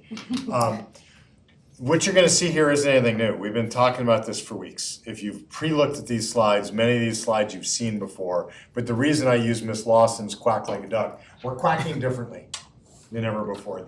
I want you to hear the anecdotes that you're gonna get from each one of these chiefs and area superintendents who all own slides as a part of this district improvement plan. It's not just rhetoric. It walks like a duck, it quacks like a duck, it looks like a duck. We're doing this differently. You have tangible examples. We are still in September, probably about 18% of the way through the school year. And we have now data streams and examples and anecdotes that we can deliver to you either by student example, by teacher example, by ESP para example, by administrator example, that it is different. Nothing is more frustrating for me than when these briefs are cut, copy, and paste of what it is that CDE asks for. Yes, I know that we have an obligation to meet that requirement for CDE, and we are happy to do that. But if it doesn't walk, act, and look like a duck, then I can't just put it up on a slide and say it. So please listen as we go through this and ask those questions when we get to those things. Give me another example. That's a great one. You used that one 3 weeks ago. What else is different? We're not just pulling these things out. We're trying to decide which are the most relevant ones for you all to understand that this is a year like we've never had before because we have flipped this model. This is not, I mean, I'm now on my 4th large district. We all say the same thing. Everybody says the same thing. Nobody's out there saying, actually, I think if everybody could learn how to, pat their head and rub their belly left-handed instead of right-handed, everything would be better. All these MISs, all these strategies are the same across America. The difference is can you actually operationalize and make it different? So, okay, I'll get right after it. Next slide. Where we are on the data, you've seen the data. We're actually growing still. Our math and ELA scores are up. Our middle school scores are higher than most in the county. I think we're one of the only school districts, maybe 2 school districts in the county that have had growth in math and ELA now for the 3rd consecutive year. Now we had a much lower starting position, so I want to make sure I temper some of that. And particularly where we have put our time and spent our time, we have seen the most impact. Mitchell, Galileo, and Adams all up. Those were our 3 main focuses last year. You just heard from 5 school leaders who have joined a club that they did not really want to have to join, but you also heard from each and every one of them that they're not waiting for the resource. The resource is actually there. So I think I'm handing it over to Dr. Colligan. Yeah, so we've spoken around this for several weeks now, so nothing new. I just want to really point out there's too much red and yellow, basically. That's the takeaway with a smattering of green. And one particular piece is we talked a little bit about growth in our small schools, but across the system, we didn't reap the benefits of growth that we usually do. If you remember 2 weeks ago, talked about often in many of our schools, we have lots of red on the top and then some green on the bottom, and that keeps us afloat. We didn't see that trend overall in the district this year. The state accelerated to a fair amount, and we did not, and so we have a lot of yellow in the growth area. And then when you look at high, it just elementary, middle, very commensurate, very similar performance visual there. And then high, we lose a lot of points in our subpopulations, and that's just a real critical piece that we're looking at this year. And then page 3 on the bottom, post-secondary workforce readiness. That's where our SAT scores come in. A little bit of improvement there, but again, too much red. When we're looking at this, I really like the way this lays out because now it gives you kind of that big picture focus, and these are actually the types of, it's really models of conversations that are happening. So I want to share a really quick anecdote that I have been having with our high and middle principals. Sitting down with our high school principals and really walking through what their PSAT, SAT results mean and disaggregating them into subcomponents has been a very eye-opening experience. And then we talk about when we start to think about that SAT score being everybody's number all the way down through the system, because that's our number out the door. And so when we look at our middle school performance and how it feeds into high school, that is really allowing our high school principals first to target intervention. So I've had with all 3 of our traditional high schools and Odyssey, the conversation of this is what's coming in. These are the things you need to target for your 9th grade, because we start low with 9th grade and then have a pretty nice slope up to SAT. If we would bump up ninth grade, we would keep that same slope, you're looking at a very different SPF for high school and definitely for page 3. So looking at that, so the real key piece is, as we're even just weeks into the school year, there's now high school data that is looking at putting PSAT items in front of their ninth grade students. It's already happening in 2 schools and going to be implemented in 2 more. That data is flowing in. We're looking at that first round and then making the next step. What are the two more focus areas to get those ninth graders up to speed so that we can really inflect that slope at the high school and get them the language that they need for College Board types of items? So really, that's the takeaway. The action is happening across that system to leverage the work that you guys really put in place for middle school, high school, middle school accountability, leading into high school preparation with a laser focus on ninth grade performance. So as we look at that, this is a picture of a continuous story that's happening now that I would say has not been in place in the past, definitely in the last 3 years. Little bit last year, it is full throttle this year. It's really exciting to see that data flowing in. So go to the next slide. This is me, so I'll just say, I won't belabor the points on these next 3 slides because they're repeats of what you saw in the CMAS, PSAT, and SAT 2 weeks ago when we talked about these distal measures and where we saw the district land in those. We definitely took this data in, looked at it. You knew that we already had strategies ready to employ that we worked on last spring, but we looked at the data in more depth and said, where did we see it working in strategy and where might we need to adjust? In doing so, as the superintendent mentioned, we saw a deep investment at Mitchell, Adams, and Galileo that's paying off in the strategies that we're employing. So we looked back at all the USIPs and the UDIP. All of those are grounded in this data and analysis of it and said, how can we deepen and strengthen the work that we're doing that is having benefits for students? You can go to the next slide. So we looked at these line graphs both at CMAS 3.8 and at PSAT and SAT. That'll be the next slide in high school. I would tell you if we are looking for a theme overall in all the strategies, we're tightening cycles.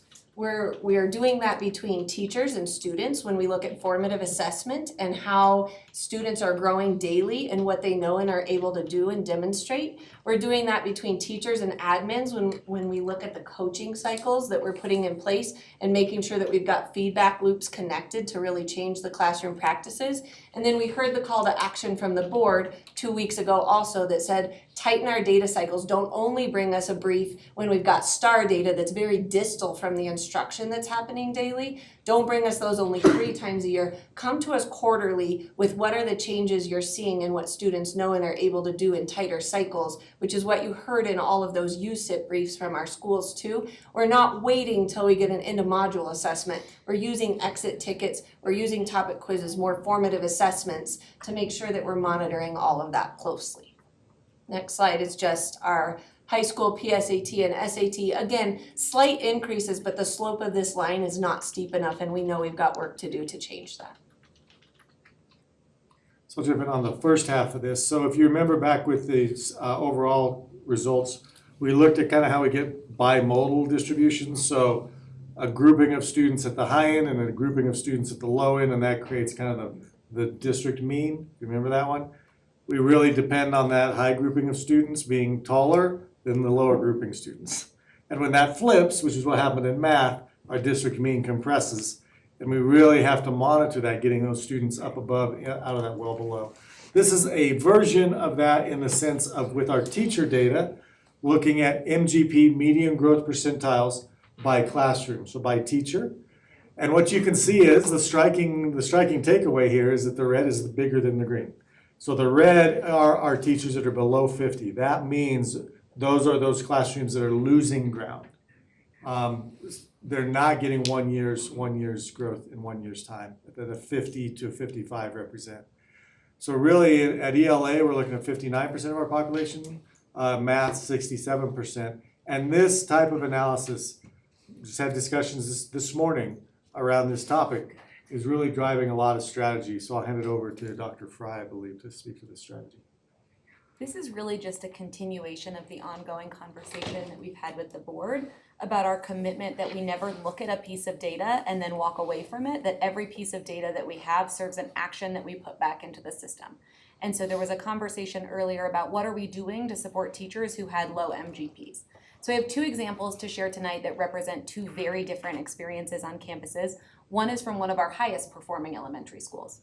When the data came back over the summer and we restructured the academics team, she was the first call in for a district coach. The first week of school, she had a district embedded coach supporting 2 teachers in her building.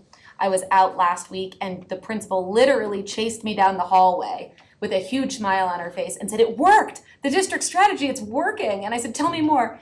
And she said, "I did a probationary walkthrough on one of those teachers and it was the best lesson I've seen in any classroom this school year." And that's a teacher that was receiving intensive coaching support. The second is in a school that's really been struggling, right? And so when we looked at MGP data, this was actually one of the lowest performing teachers in MGP in our entire system. This was a teacher that immediately our system identified we're gonna need additional support. So connected the academic strategy with the principal on the ground, and they were able to immediately implement a district embedded coach for this teacher. Over the course of 3 weeks, which is what we consider one teaching cycle, this teacher had 12 different touch points, whether that's co-planning or observation or modeling, and actually closed out their cycle goals successful and asked for additional coaching on how to integrate it to some of their school-based strategies, and is now actually taking a leadership role in helping his colleagues see this work land in their classrooms as well. I'll hand it over to Ms. Cole. Okay, and this one comes to me next. And Deirdre, there's actually a animation on this slide. I think if you click 3 more times, it will, there we go. Sorry, we'll back up one. Don't give me the clicker. So as Carol talked about, we're working to become not only more nimble and more quick in our responses to data, but we're also looking at the data itself in some different ways that's a lot quicker and more responsive and increases our ability to be nimble. So I took a look between the fall and winter STAR benchmark windows, end of the fall window, beginning of the winter window, there are 57 school days. It's a long time to go without knowing exactly what a student understands and what they don't. So we can shrink that a bit and talk about units. Those can be up to 6 weeks, 30 school days. We get a little smaller when we get to quizzes that are every 5 to 8-ish days, depending on content. An exit ticket can get us all the way down to a daily look at what students are understanding a concept and which ones aren't. And even better is when we are intentionally academically monitoring, which I know is one of the things that coaches are working with struggling teachers and really all teachers on, to identify in the moment of the lesson which students are understanding this, which ones aren't. Do I need to pull a small group? Do I need to stop everyone and go back to a point because most of them aren't understanding? Or do we actually need to speed up? They've got it, let's move on. And so there's a story that one of my principals has been telling that I think really illustrates this point about our nimbleness in response to data. This particular principal was watching his own child's football practice after school one day. It's middle school football practice, it's a little messy. But what he noticed was they would run a play, they would run a drill, and immediately they would huddle up with players, make a correction, coach on the spot, put them back in, try it again. They didn't wait until they got to game day to make the change. They made the change in the moment. And that's how that nimble response to immediate data on a daily basis is how we change the bouncing curve that we see in this particular data set. And so with that, I'll hand it off to Area Superintendent Joyner. Thank you. So with our district story around 5Es, we want to start off by acknowledging that we ended up being strong, green, and ambitious instruction, which is a major highlight for a district system as large as we are to see that kind of shift.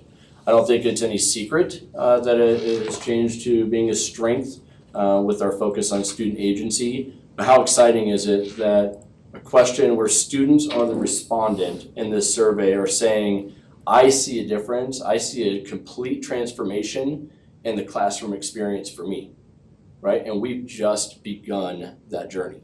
So when you think about what you've heard tonight and over the past month about our strategy with model classrooms and coaching and feedback cycles, I expect to see that shade of green get a little bit darker for years to come. The other highlights here on this one are teacher collaboration strengthening, which shows that it's a demonstration that in our belief in our teachers and listening to what they need. In particular, the increase around professional development. Once again, I don't think that's any secret that our teachers have spoken about the need for differentiation and curriculum PD, instructional strategies that are needed, all the way, and not just on our district professional development days. I also believe this speaks to our coaching culture that we've developed in District 11, though, where we're getting real-time support for our teachers, and that's reflected in this data as well. And then the final part is that persistent climate challenge around safety. While the color hasn't shifted yet, there are gains within that element in 5Es. Our supportive environment remains weak, but we will continue to push on the need for our students to have trusted adults in their building. We continue to lean on our programming when it comes to our behavior systems that you even heard a couple of our principals mention tonight. What's classroom owned, what's office owned, and then how do we wrap supports around our kids in that matter. Also, you have made bold decisions as a board with our ABCs, in particular with our cell phone policy that's going to strengthen the student interactions in our building and help our students to feel safer when they come into our schools. So this is really just the narrative version of what we've shown in the visual slides of the data. And really what we want to point out is that all of these are really interconnected. So when we work to improve our climate and culture, that's going to improve our outcomes for adults and with adults for our kids. Carol's talked to the coaching and the impact of that. You heard that from both of our leaders tonight as well, and how that coaching is really changing things in their school for the teachers to improve the experience that the kids have and to tighten that down. I want to highlight a little bit on the formative assessment. This is really what Sherry was talking about in terms of the topic quizzes and the exit tickets really being used in a way that informs changes to the instruction in a very short way. If we go to the next slide, Deirdre, the picture on the left, I just want to highlight an example from Penrose Elementary. So the far left piece of paper in that picture is an exit ticket. It's a 5th grade classroom. The teachers sorted those exit tickets at the end of the lesson and redesigned an opportunity to reteach the skill the next day, but also embed it into the new skill that was going to be introduced. And then it was again assessed on an exit ticket at the end of that lesson. So that's that much shorter cycle that we're talking about, rather than waiting for that star every the end of each semester or waiting for a CMAS result to tell us. We're really trying to ensure, and our teachers are doing a good job of sorting that and making decisions that will positively impact the learning of the kids in front of them. It's coupled with all those pictures of agency. You see kids using learning mats, really interacting with each other and becoming greater owners of their learning. We know that when kids have the opportunities to apply learning in different ways to solve different problems, that it deepens their understanding of the content. So those two pieces work hand in hand to ensure that we're raising the level of what is happening instructionally for all of our students. To you, Darren Smith. This is kind of a summary of, in some ways, of where we're at so far, but when I think about high quality tier 1 instruction, that's from MIS 1, we're talking about high curricular standards. And that's where it starts, and where it ends is by filling gaps or extending the learning of our students. And at the same time, we're building their capacity to be agents of their learning, internalizing their learning. They're going to own their learning, all for retention. And this retention is what we call, really at the end of the day, agency. So we're gonna use our instructional leadership teams and our PLCs, our professional learning communities at the building. We're gonna use our principal site visits. We're using area superintendent and the curriculum instruction meetings, even our executive cabinet meetings, to analyze data. We're using several different data dashboards or digital dashboards to inform our next moves. Our next moves around coaching and feedback cycles, a team of people at all these different levels, putting a plan together to support our teachers. This, at the end of the day, funnels down to how do we support our teachers so they can grow and learn, and in turn, do the same for our kids.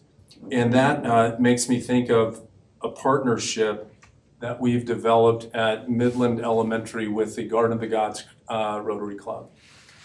And they've committed to Midland to not only financially, but also support with people to build what we're calling peak experiences here in District 11 for the Midland kids.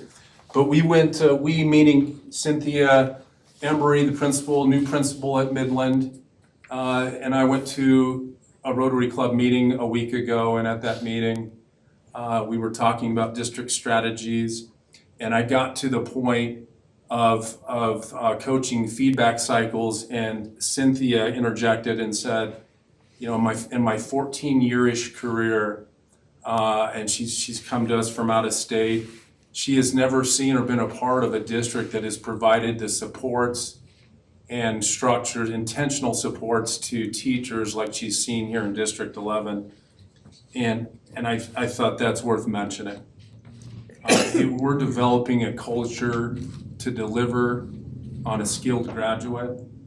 And with that, I believe either Mike, you're gonna add something, or Crystal. I got you got it? Nicole's ready Sure, to I'll add jump in. piece to Sure, I that. I get to close.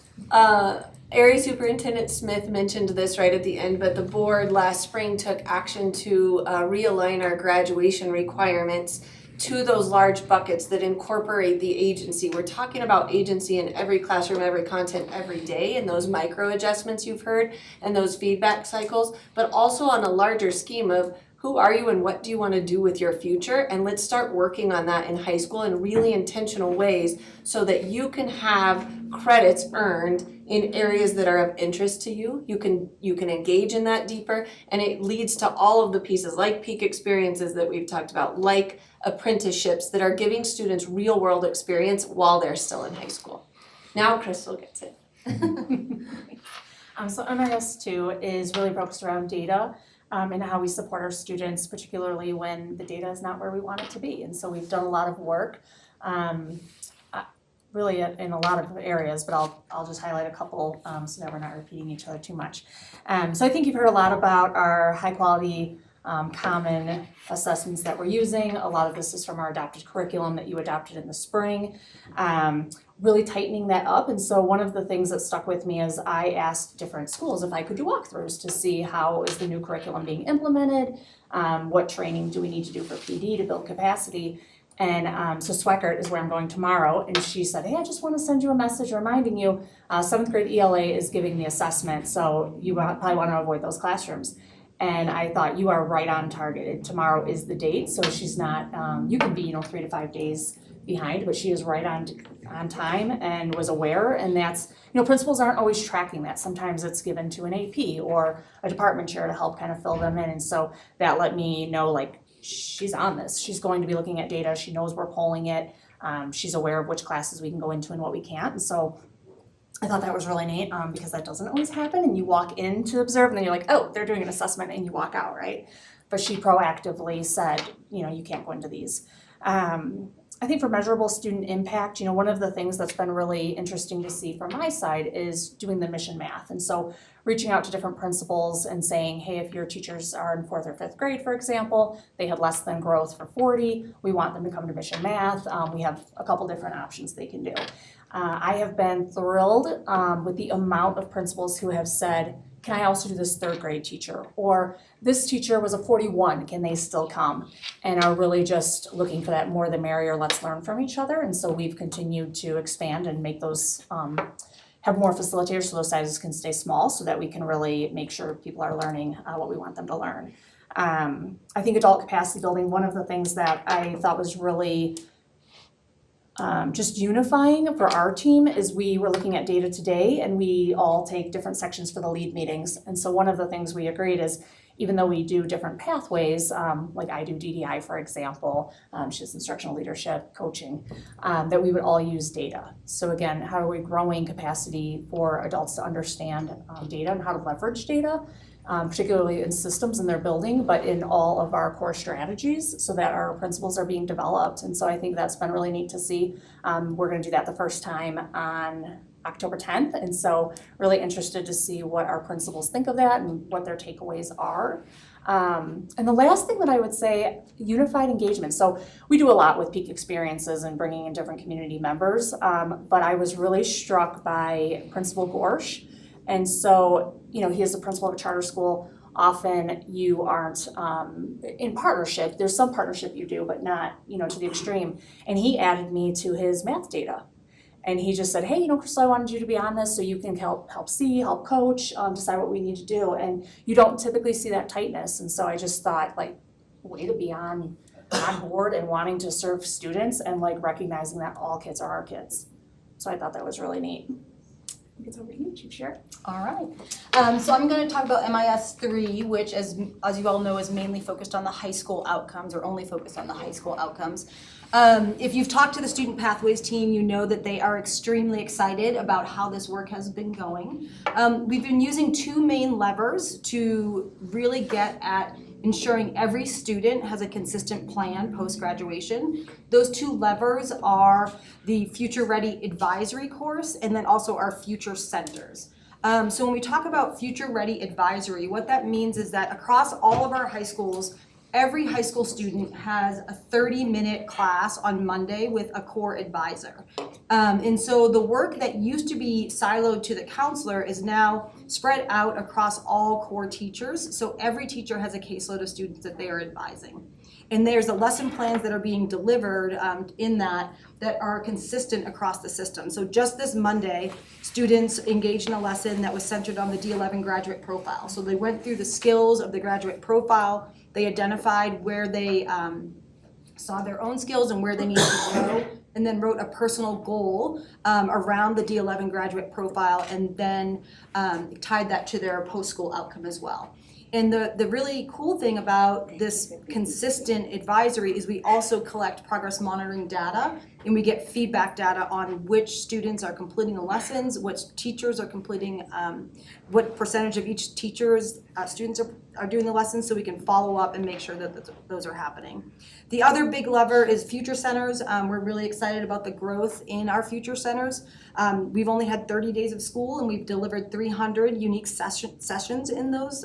We had a professional voice actor, cosmetologist, Air Force scholarship recipient, Army career panel, representative from Space Force, all just this week in Future Centers across D11.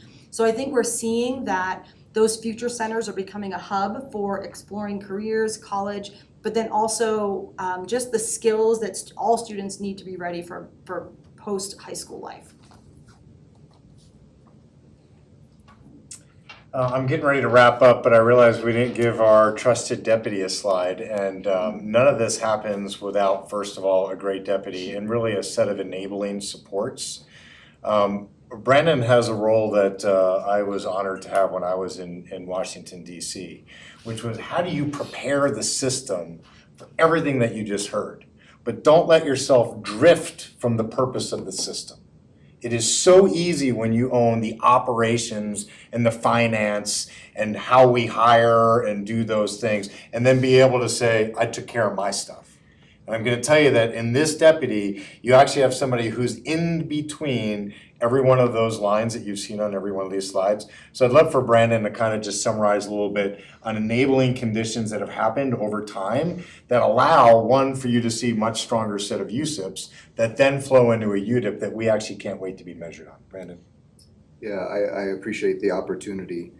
I'll give a quick example of, I think, how the system has transformed specific to operations and then kind of as a whole the district. The board has been very used over the years to hearing operations as a reason why schools were not successful, and that was fair and it was partly true. And so we've spent the last 3 years addressing as many of those barriers as humanly possible. And you've seen that and you've heard that, right? We came and we celebrated HR data a month ago, and now you hear tonight, now there's our next step for HR. It's not get my building fully staffed, now it's we want you centrally to manage who comes to our building so that the quality is higher. So the work continues to be in front of us. 2 things have happened in the last week or two operationally that I've been proud of. One is I lacked the boldness over the last couple of years to empower the system to say principals are instructional leaders, not operational leaders. I said that many times, and then principals still lean back into the spaces that they have to operate, right? They called us about HR things, they called us about facility things. And so we had the opportunity in front of all principals the other day, surrounded by the operations team, to say no more. Now there will be an operational contact in every building that is not the principal. And what I would tell you is 4 years ago, that room would have revolted on me. They would have said, it's my school. They would have said all of those things. They didn't say that. They filled out that form about as fast as humanly possible and said, oh, we're going to train up wonderful people in schools to manage all of those things so that principals can primarily do what they're supposed to do, which is focus on instruction. And then we heard through the grapevine one of our new principals was having a few operational concerns. They didn't call us like we asked them to, we heard it. And so all 7 of us showed up at that school. We arranged it, we didn't just bombard them, but we showed up at that school yesterday and we said, man, we're here to help. And here was what was really cool. A principal was able to talk about it took too long to get my district cell phone. I had an issue with my furniture getting delivered. And we were able to have a conversation about the correlation between STAR and CMAS in the same room with the operational leaders of the system. And that's exactly what's supposed to happen. We're supposed to come in, solve your operational problem, and then return you back to the conversation that matters, which is let's talk about instruction. So those are the enabling conditions, and the board has been very bold in that, in terms of where we put our resources. And I think that you've heard a really wonderful plan tonight, but I can imagine you're hearing about that more than we are, which is I know you're getting messages and emails about the support that's coming on teachers, because sometimes it doesn't feel like support. But that's evidence that we are doing this differently. A couple of weeks ago, I shared with you, I've never seen a senior leadership team as driven and focused and intentional on improving academic outcomes. That continues to be true. And I think that the feedback that you're hearing from teachers, both positive and critical, is evidence of a new approach. When have you ever heard me say so little in a unit district improvement plan? So what I really hope that the board takes away here is the power of the team and the power of how we're working together to all be adult learners to figure out how to make this better. 3 years ago, I think I did a 40-minute soapbox or rant about what we needed to do. And my team was there. They helped build the slides, they helped get the strategies, and they helped nod. But tonight what you saw was a different member of what we really call the Power of 11 on how it is that we're changing an experience, not just for the administrators and the teachers, but really for the students. They are the ultimate customer and product of what we are all accountable for. And yet it is very difficult to ask a 9th grader specifically, how do we change this better for you? Because sometimes the anecdotal answer is, I don't want to go to school anymore. Well, we're obviously not going to take that as a strategy. I could not be prouder of this team.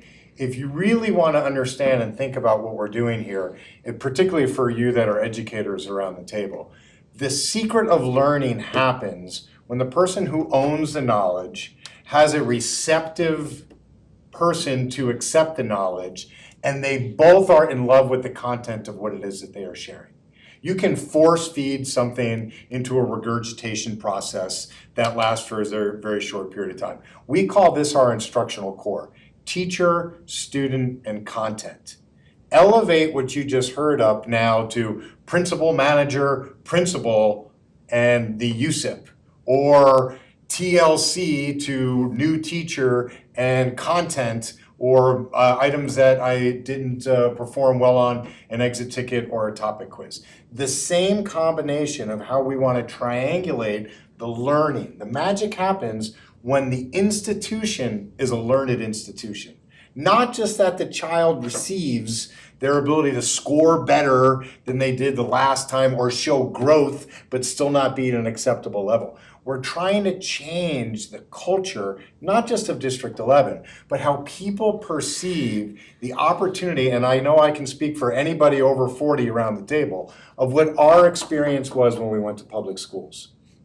Our parents bought houses to be in neighborhoods for us to go to school and insisted that we be a part of a culture that says, you have to do your part. We are asking all the adults in the system to think the same way today that they went through the system when they were younger. And with that, we give you this UDIP, we give you the best team in El Paso County, I think the best team in the state. And we're that close to breaking through. Questions? Thank you, Superintendent Golland. I appreciate your team too. All of them seamlessly handed that over from the baton over to one person except there now. There we let that go. I'm just kidding. No, Darren got a slide. Yes, he did. He handed the baton to you as yeah. opposed to Nicole. That's my what fault. I'll take that. No, I'm just, but everybody got an opportunity to talk and share your feedback with the board as well. But you guys did an amazing job. Everything that I hear from my perspective, I've been on the board for 6 years. The rigor of the plan that has been presented to the board is as strong a plan as I have seen in the years that I've been on the board. Now the operational side of it, the plan, we can put the best plans in place, but the implementation of the plan and making sure that the plan is being implemented with fidelity and followed through on, that is where the success is going to happen. Well, we're ready for that. I'll ask Carol to kind of just take this little lap here on some of our examples of Okay, it's great. not just rhetoric. Go for it, Carol. I would just end with reiterating, I think, what the superintendent shared about there's 23,000 students counting on us to get the plan right. And so in the first 30 days, it's been all about where do we see traction and where are we making adjustments. And so through that lens, we remain committed to the same strategy we brought when we redesigned the academics team, to the strategies we talked about over the summer. It's about what we teach, how we teach it, and who we teach it to. And so those first two photos really represent the shifts that we've made in what we teach. We talked about earlier this idea of how we get in the moment adjustments in instruction. I walked into a second grade conversation at Jackson Elementary School, and immediately a teacher engaged me with how she had been taking real-time observational feedback through CKLA to ensure that her students were mastering the second grade skills expectations. She then was triangulating that to how students performed on the end of unit assessment and skills, and was immediately working alongside her coach and her principal to make moves in the classroom as she moved into cycle 2. What you can see underneath that is an example of our language studio curriculum. You may have heard some conversation about how are CLDE resources getting into the hands of teachers. What we found is that there's a delay from the publisher, right? And it could have ended there. Well, we'll get it, you can have it online. But that wasn't good enough to make sure that this instruction was in every single classroom for every kid. The limiting factor can't be I did have a TV, I don't have a TV, maybe I have a computer. So we had teacher leadership here say, what about this? What about we make the resources, we print them locally here in our print shop, and through Chief Rasmussen's office, we're gonna ensure that these resources are in the hands of every teacher who teaches CLDE. She shared that news earlier, and it was one of the best things to see in my inbox this week, the number of principals responding to say, woohoo, thank you so much. Like, this is the magic happening of the need happened in the classroom, we addressed the need, and now it's gonna get to students. What you see in that middle column is the picture in the middle is the early adopter cohort. I came to you and I said we were gonna create model classrooms across the district. We asked teachers who wants to be in on this work. We had overwhelming interest from teachers about how they're cultivating agency in their classroom. This is a representative group of 56 teachers, coaches, and principals who came together yesterday to do their first level of training on agency in the classroom. This represents 35 different campuses across the system. Everything from our alternative opportunity campuses to our traditional elementary schools. And like I said, a representative sample of leaders, coaches, and teachers. I came before the board and made a couple of promises alongside the superintendent to get the year started. one of which is by yesterday, we would have coached 100% of new to teaching teachers. I am very pleased to say that we met that goal yesterday, that 100% across our district of new to teaching teachers received a cycle coaching goal in the first 3 weeks of school. I am slightly disappointed to report that if you were new to District 11, we hit 99%. So there are 2 of you out there that we are going to make a promise to, a CTE teacher and a dance teacher across the system, that were missed in the 220 coaching cycles that did happen on new to teaching teachers in District 11. And then the middle photo actually represents, or the upper right photo I should say, the number of coaching moves in the district. This is actually also a graphic that needs a bit of adjustment. When I printed this just a few days ago, we had 3,800 coaching moves. 3,800 in the first 30 days. When I went back 20 minutes before I spoke tonight, it's at 4,850. What that means is that in the first 30 days of instruction, we've had a coaching move happen every 3 minutes since the first day of school. That's the totally different level of frequency and speed that we're seeing across the system. 155 moves a day and 22 every hour is what that looks like on the ground in our buildings. So what that brings me to is, what does that all mean for kids, right? And I had this incredible opportunity. I was texting the superintendent on Friday about this incredible visit that I had to Palmer High School. And what you see focused in that photo there is a lesson teacher did not know we were coming to see this, stops me in the hallway and says, "What are you here to do?" And I said, "Well, I'd love to see classrooms." She said, "We got to see mine." She brings me into her classroom. She said, "I've redesigned entirely how I teach students about minerals. I used to give them a mineral, they would research it. It was very traditional." She says, "But all this agency has gotten me into a different space." And what she has, and I wish, if you want to see the photo afterwards, I have it on my phone of a finished product. But what she has students doing is working collaboratively in a team on a compound that they use in their everyday life. So these students are working on LED lights. The students next door were working on Bare Minerals makeup. And they were doing all of the research around how these everyday products are created. Then they were cross-connecting with what minerals are in each of these products, and then having a conversation about the impacts of those minerals on their lives. And you could feel in this room just that piece of the art of teaching, right? And what it feels like to be a student who's learning deeply in their environment. And the bottom photo there is an adorable group of second graders at Rogers Elementary School yesterday who, I mean, I could speak to this lesson all day long, but what they were doing in this image here is they were reading a nonfiction text, which we know is a focus area in our district. They were identifying text features alongside their partner. They were doing an interview to understand which text feature their partner had used, and they were going back into the text to find those to explain to their partner how a nonfiction text feature impacts your understanding of a text. And so I just get to end the presentation by saying we have incredible moments of this plan in action getting to students all across our campuses right now in the city.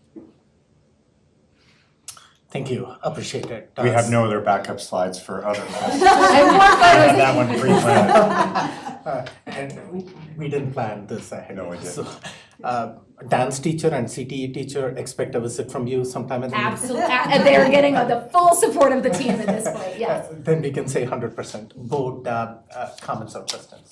Director Jorgensen. Just off of your things, Chief Fry, so I had to write it down because I want to make sure it makes sense. So teachers are getting coaching and visitors to their classrooms that are willing to help them way more than the old ways of just having their principal come in and do their evaluation 1 or 2 times a year. Yes, sir. Okay, that's what my goal was a couple of years ago. So good to see that that's happening, and the new staff support is there. Whether you want it or not, we're going to make sure you're taken care of. We want to make sure that there's an experience that's high quality for every child, regardless of if your teacher is brand new, if your teacher is a veteran teacher, and we want the system to hold for every teacher in the system. All right, thank you. Thank you. I see Dr. Carey's hand. Dr. Carey? Yeah, if you hear any background noise, it's because I'm in the car with my kids. I am not driving. Last spring, we had directed the superintendent to increase instructional spending from 60% of the budget to 70% of the budget. I'm just curious if you can say anything about what intentions at this point you have for that change. Well, first and foremost, thank you, Dr. Carey. We did make a significant adjustment to compensation this year when the SFA, the School Finance Act, was flat. We found most of that through efficiencies inside the district. Site-based budgeting is giving schools more opportunities to be innovative and creative in that space. This year, we hired the first $200,000 teacher salaries. That was dependent upon their workload, not just where they sat on the salary schedule.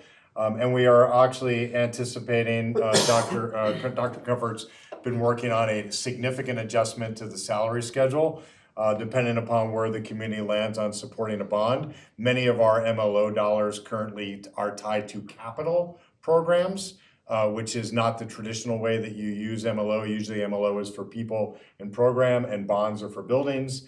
If we could free up those dollars, we see somewhere between a $15,000 to a $17,000 increase across the entirety of the salary schedule.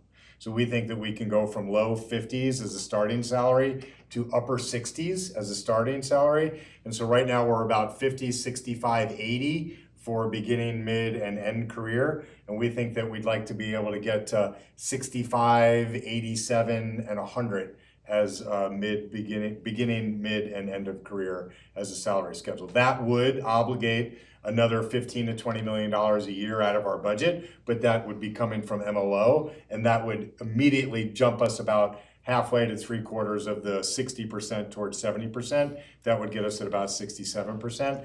I do think, I know I've tasked Crystal Rasmussen in our curricular office to make sure that we have a checkerboard of how it is that we review and replace curriculum over time. Doesn't mean it might need replacement, but we had been budgeting curriculum out of fallout dollars instead of pre-programming dollars.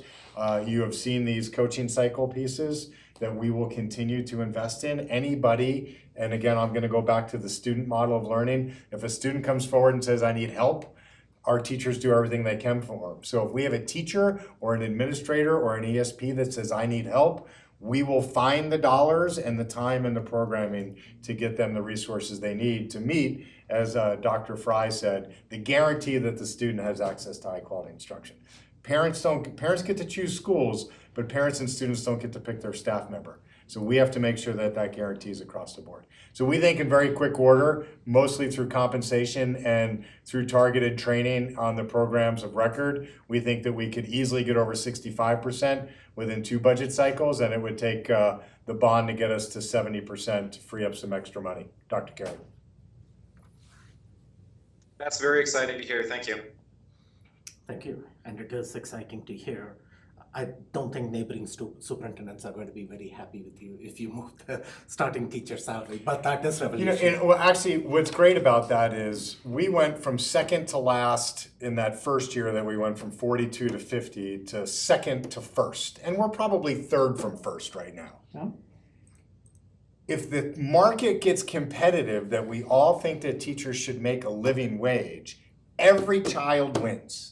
Absolutely. I promise you, I would love for us to be first in every category.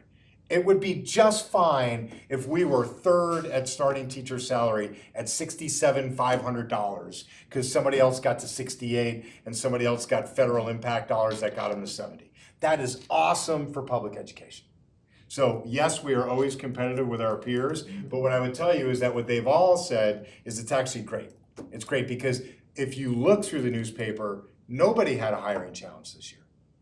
And I'm not telling you that I think a starting teacher salary is enough to live on your own as a living wage for the amount of work that you put in, but it's getting better, and we commit to getting it even better until it's a place where you don't have, like this is the oxymoron in the system. Everybody says, why don't you build affordable housing for teachers?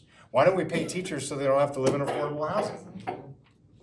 Now, could I say you're 22 years old, you just graduated college, not all of us get a 4-bedroom, 2.5 bath at that age. Like we've all lived that experience. But I don't think our teachers are asking for 4 bedrooms, 2.5 baths at 22 years old. They're just not asking to have to live in a standalone village that's a tiny house experience that if they change the district that they work for, they lose their housing. Sure. Like that's not stability. So we're on a good path. Yep. Thank you. Any other feedback or comment from the board? Dr. I do want to note, pulling up the MLO from 2017, so much of that is still focused on funding people here in the district and class size reduction, technology plans. It's not all going, and you didn't say that. No, to I said there's capital. $20 million that goes from the MLO to capital. If a Right. bond passes, we would free that $20 million up. That $20 million is where we think that we can make the significant move without having to impact the number of staff. It's money that we could reallocate through the MLO Oversight Committee process to be able to do that. So without getting the cart in front of the horse, no, MLO dollars don't just go to salaries, they go to very specific items of which the community has voted for. Matter of fact, just because we have the audience, we got incredible feedback on the Promise Scholarship that we gave to the MLO Oversight Committee just this last week. And a couple of years ago, that was a point of contention within this very board.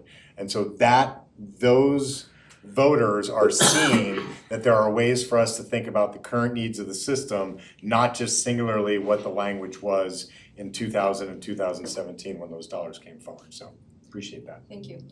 One question I had looking into the improvement plan itself, the 3 major improvement strategies all list funding from Title I money, and that is, it appears from the federal government that may be in flux.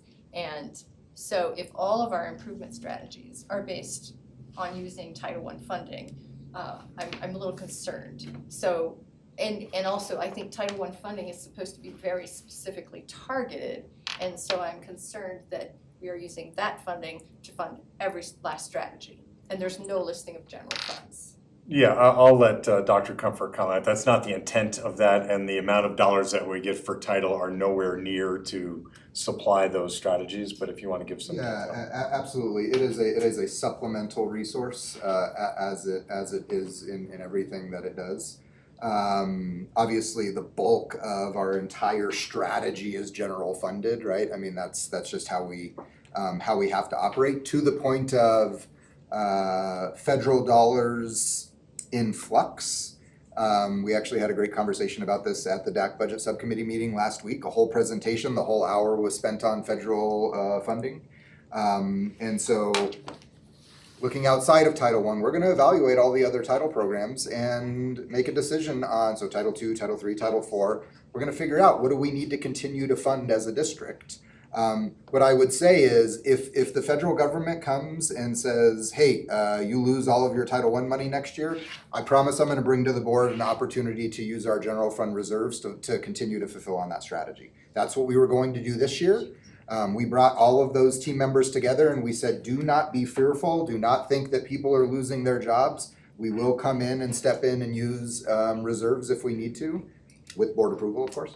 Now, we didn't need to do that. I don't have any expectation that we'll need to do that in the future, but I promise the board we will be completely prepared when we build the 26-27 budget for, if something happens, we will have a backup plan. We will not hold strategy hostage as we're waiting for the decision between the state and federal government. Yeah, there was a lot of local reporting on that when it was a topic over the summertime, and we were the singular district in the county that said, these are not the droids you're looking for, that's not a problem here. Matter of fact, that strategy that Dr. Comfort shared of, isn't that what reserves are for? We actually flew that up to the state, and then that became the state mantra as well from CDE, was they were going to create avenues that if federal funds were pulled after budgets had been approved, that there would be an expectation that probably about 50 cents on the dollar for the year until we could figure it out would come out of reserves to make sure that programs weren't lost. And I appreciate Dr. Comfort using the correct word of supplemental. The title law is hyper-specific. We cannot supplant, we cannot take title dollars if there was any miscommunication on the slide and just peanut butter spread. It's actually against the law. We have to be hyper-specific. We're using to say that we believe that title dollars specifically for some of these observation feedbacks and program supports for the schools that you're seeing, that's exactly what they're meant to do. They are an extension of the core strategy for us to make sure that we can deliver all the way through.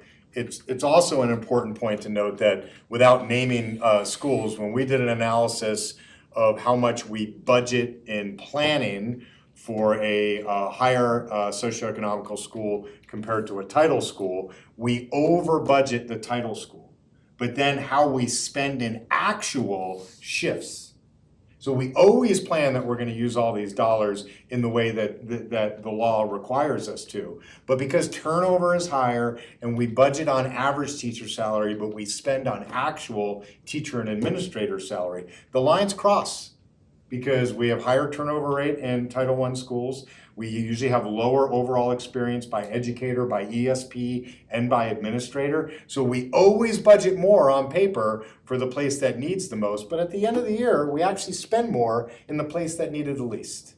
And so it's interesting that I think the federal government is targeting some of these title programs because at the end of the year, they don't ever turn out the way that they were programmed at the front end of the year. And I think that's a problem. I also think that the state, I have heard from the governor's office that they are thinking very creatively about some of the things that are built into the ESSA part of the big bill about how the federal government is thinking differently. It's not gonna be Title I, Title III, Title IV, but the bulk of that money is still gonna be there. They're just thinking about different ways to distribute it. So we're on the front end of that and are prepared, and our 26, 27 budget will reflect that.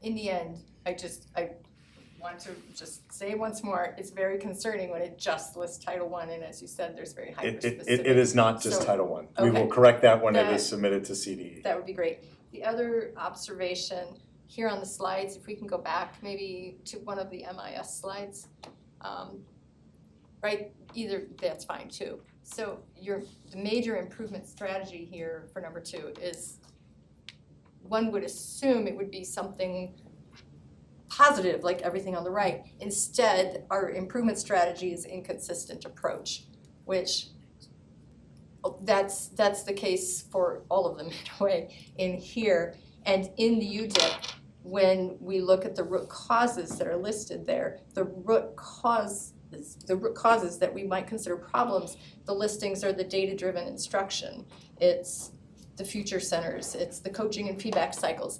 If just maybe take a look at that and add things like inconsistent viewing or review of data-driven instruction. It's not that the data-driven instruction is the problem, it's the inconsistency or in the approach within the system. Absolutely. And so it's all just kind of flipped. Sure, is we'll how it get, reads. I'll get some time with you and Chief Ottmer to make sure that it reflects the tone of Here, where do we're we go headed. forward one more too? These are the titles of the, these are the, Sorry. there you go. Clicker issues. I know. These are the titles of the MISs, just to be clear, and that's how they are listed within the UDIP plan. And I hear you on that. Remember too, that part of what you're seeing is the way that CDE has us input things that's a little bit different in their platform, but we'll have conversations about it. Let's take it, you Yeah, know, I just you wanted guys, to make sure that was out there because it's very strange looking, so. well, there is a solution for it. You are going to, Absolutely, that's what I'm meet with, hoping for, thank you. Chief Ottmer and figure Absolutely. it out. And before it comes as an action agenda item next week. Any other thoughts or comments from the board at this time? I'll add one more. Okay, go ahead. The students with disabilities, how are we targeting instruction? I mean, granted the data-driven instruction and some of these strategies, those numbers are so low. All of the data is very disturbing, but they're down there at the first percentile. Mhm. It's shameful. And I'm curious, how are we improving outcomes for those students in particular?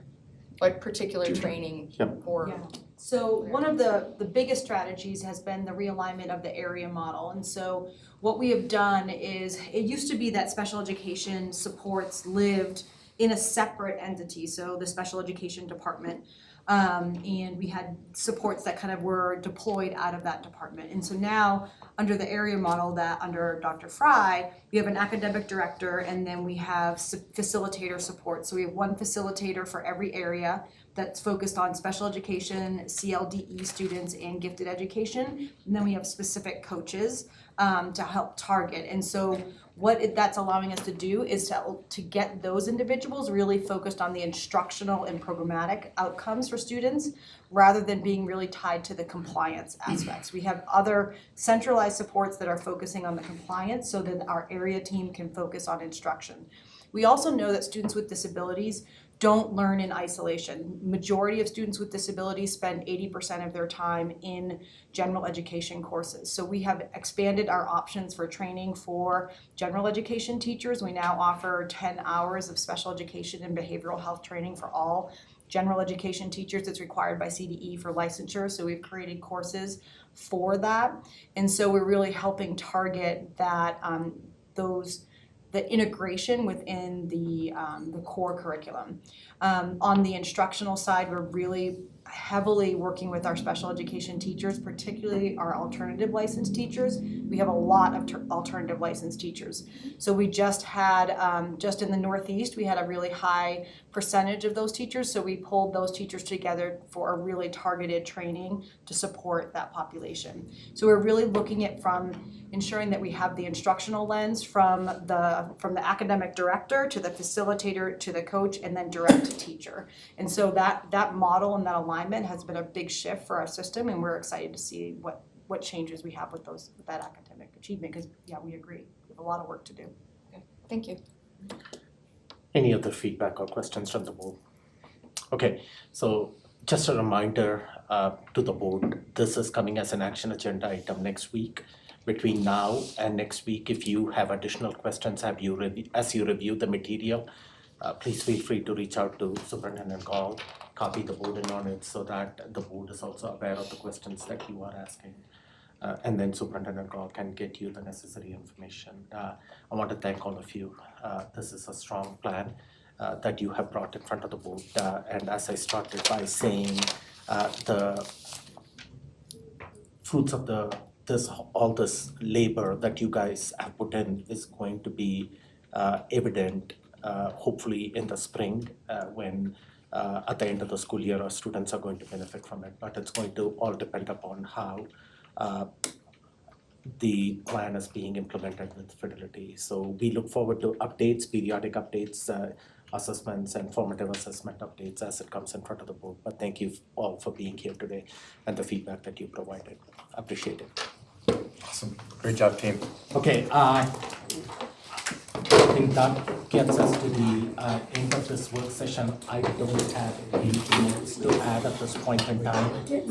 So if the board has nothing else to add at this point in time, we will adjourn for the work session, take a 10-minute break, and then meet for our special board meeting, 6:30, roughly, around 6:30.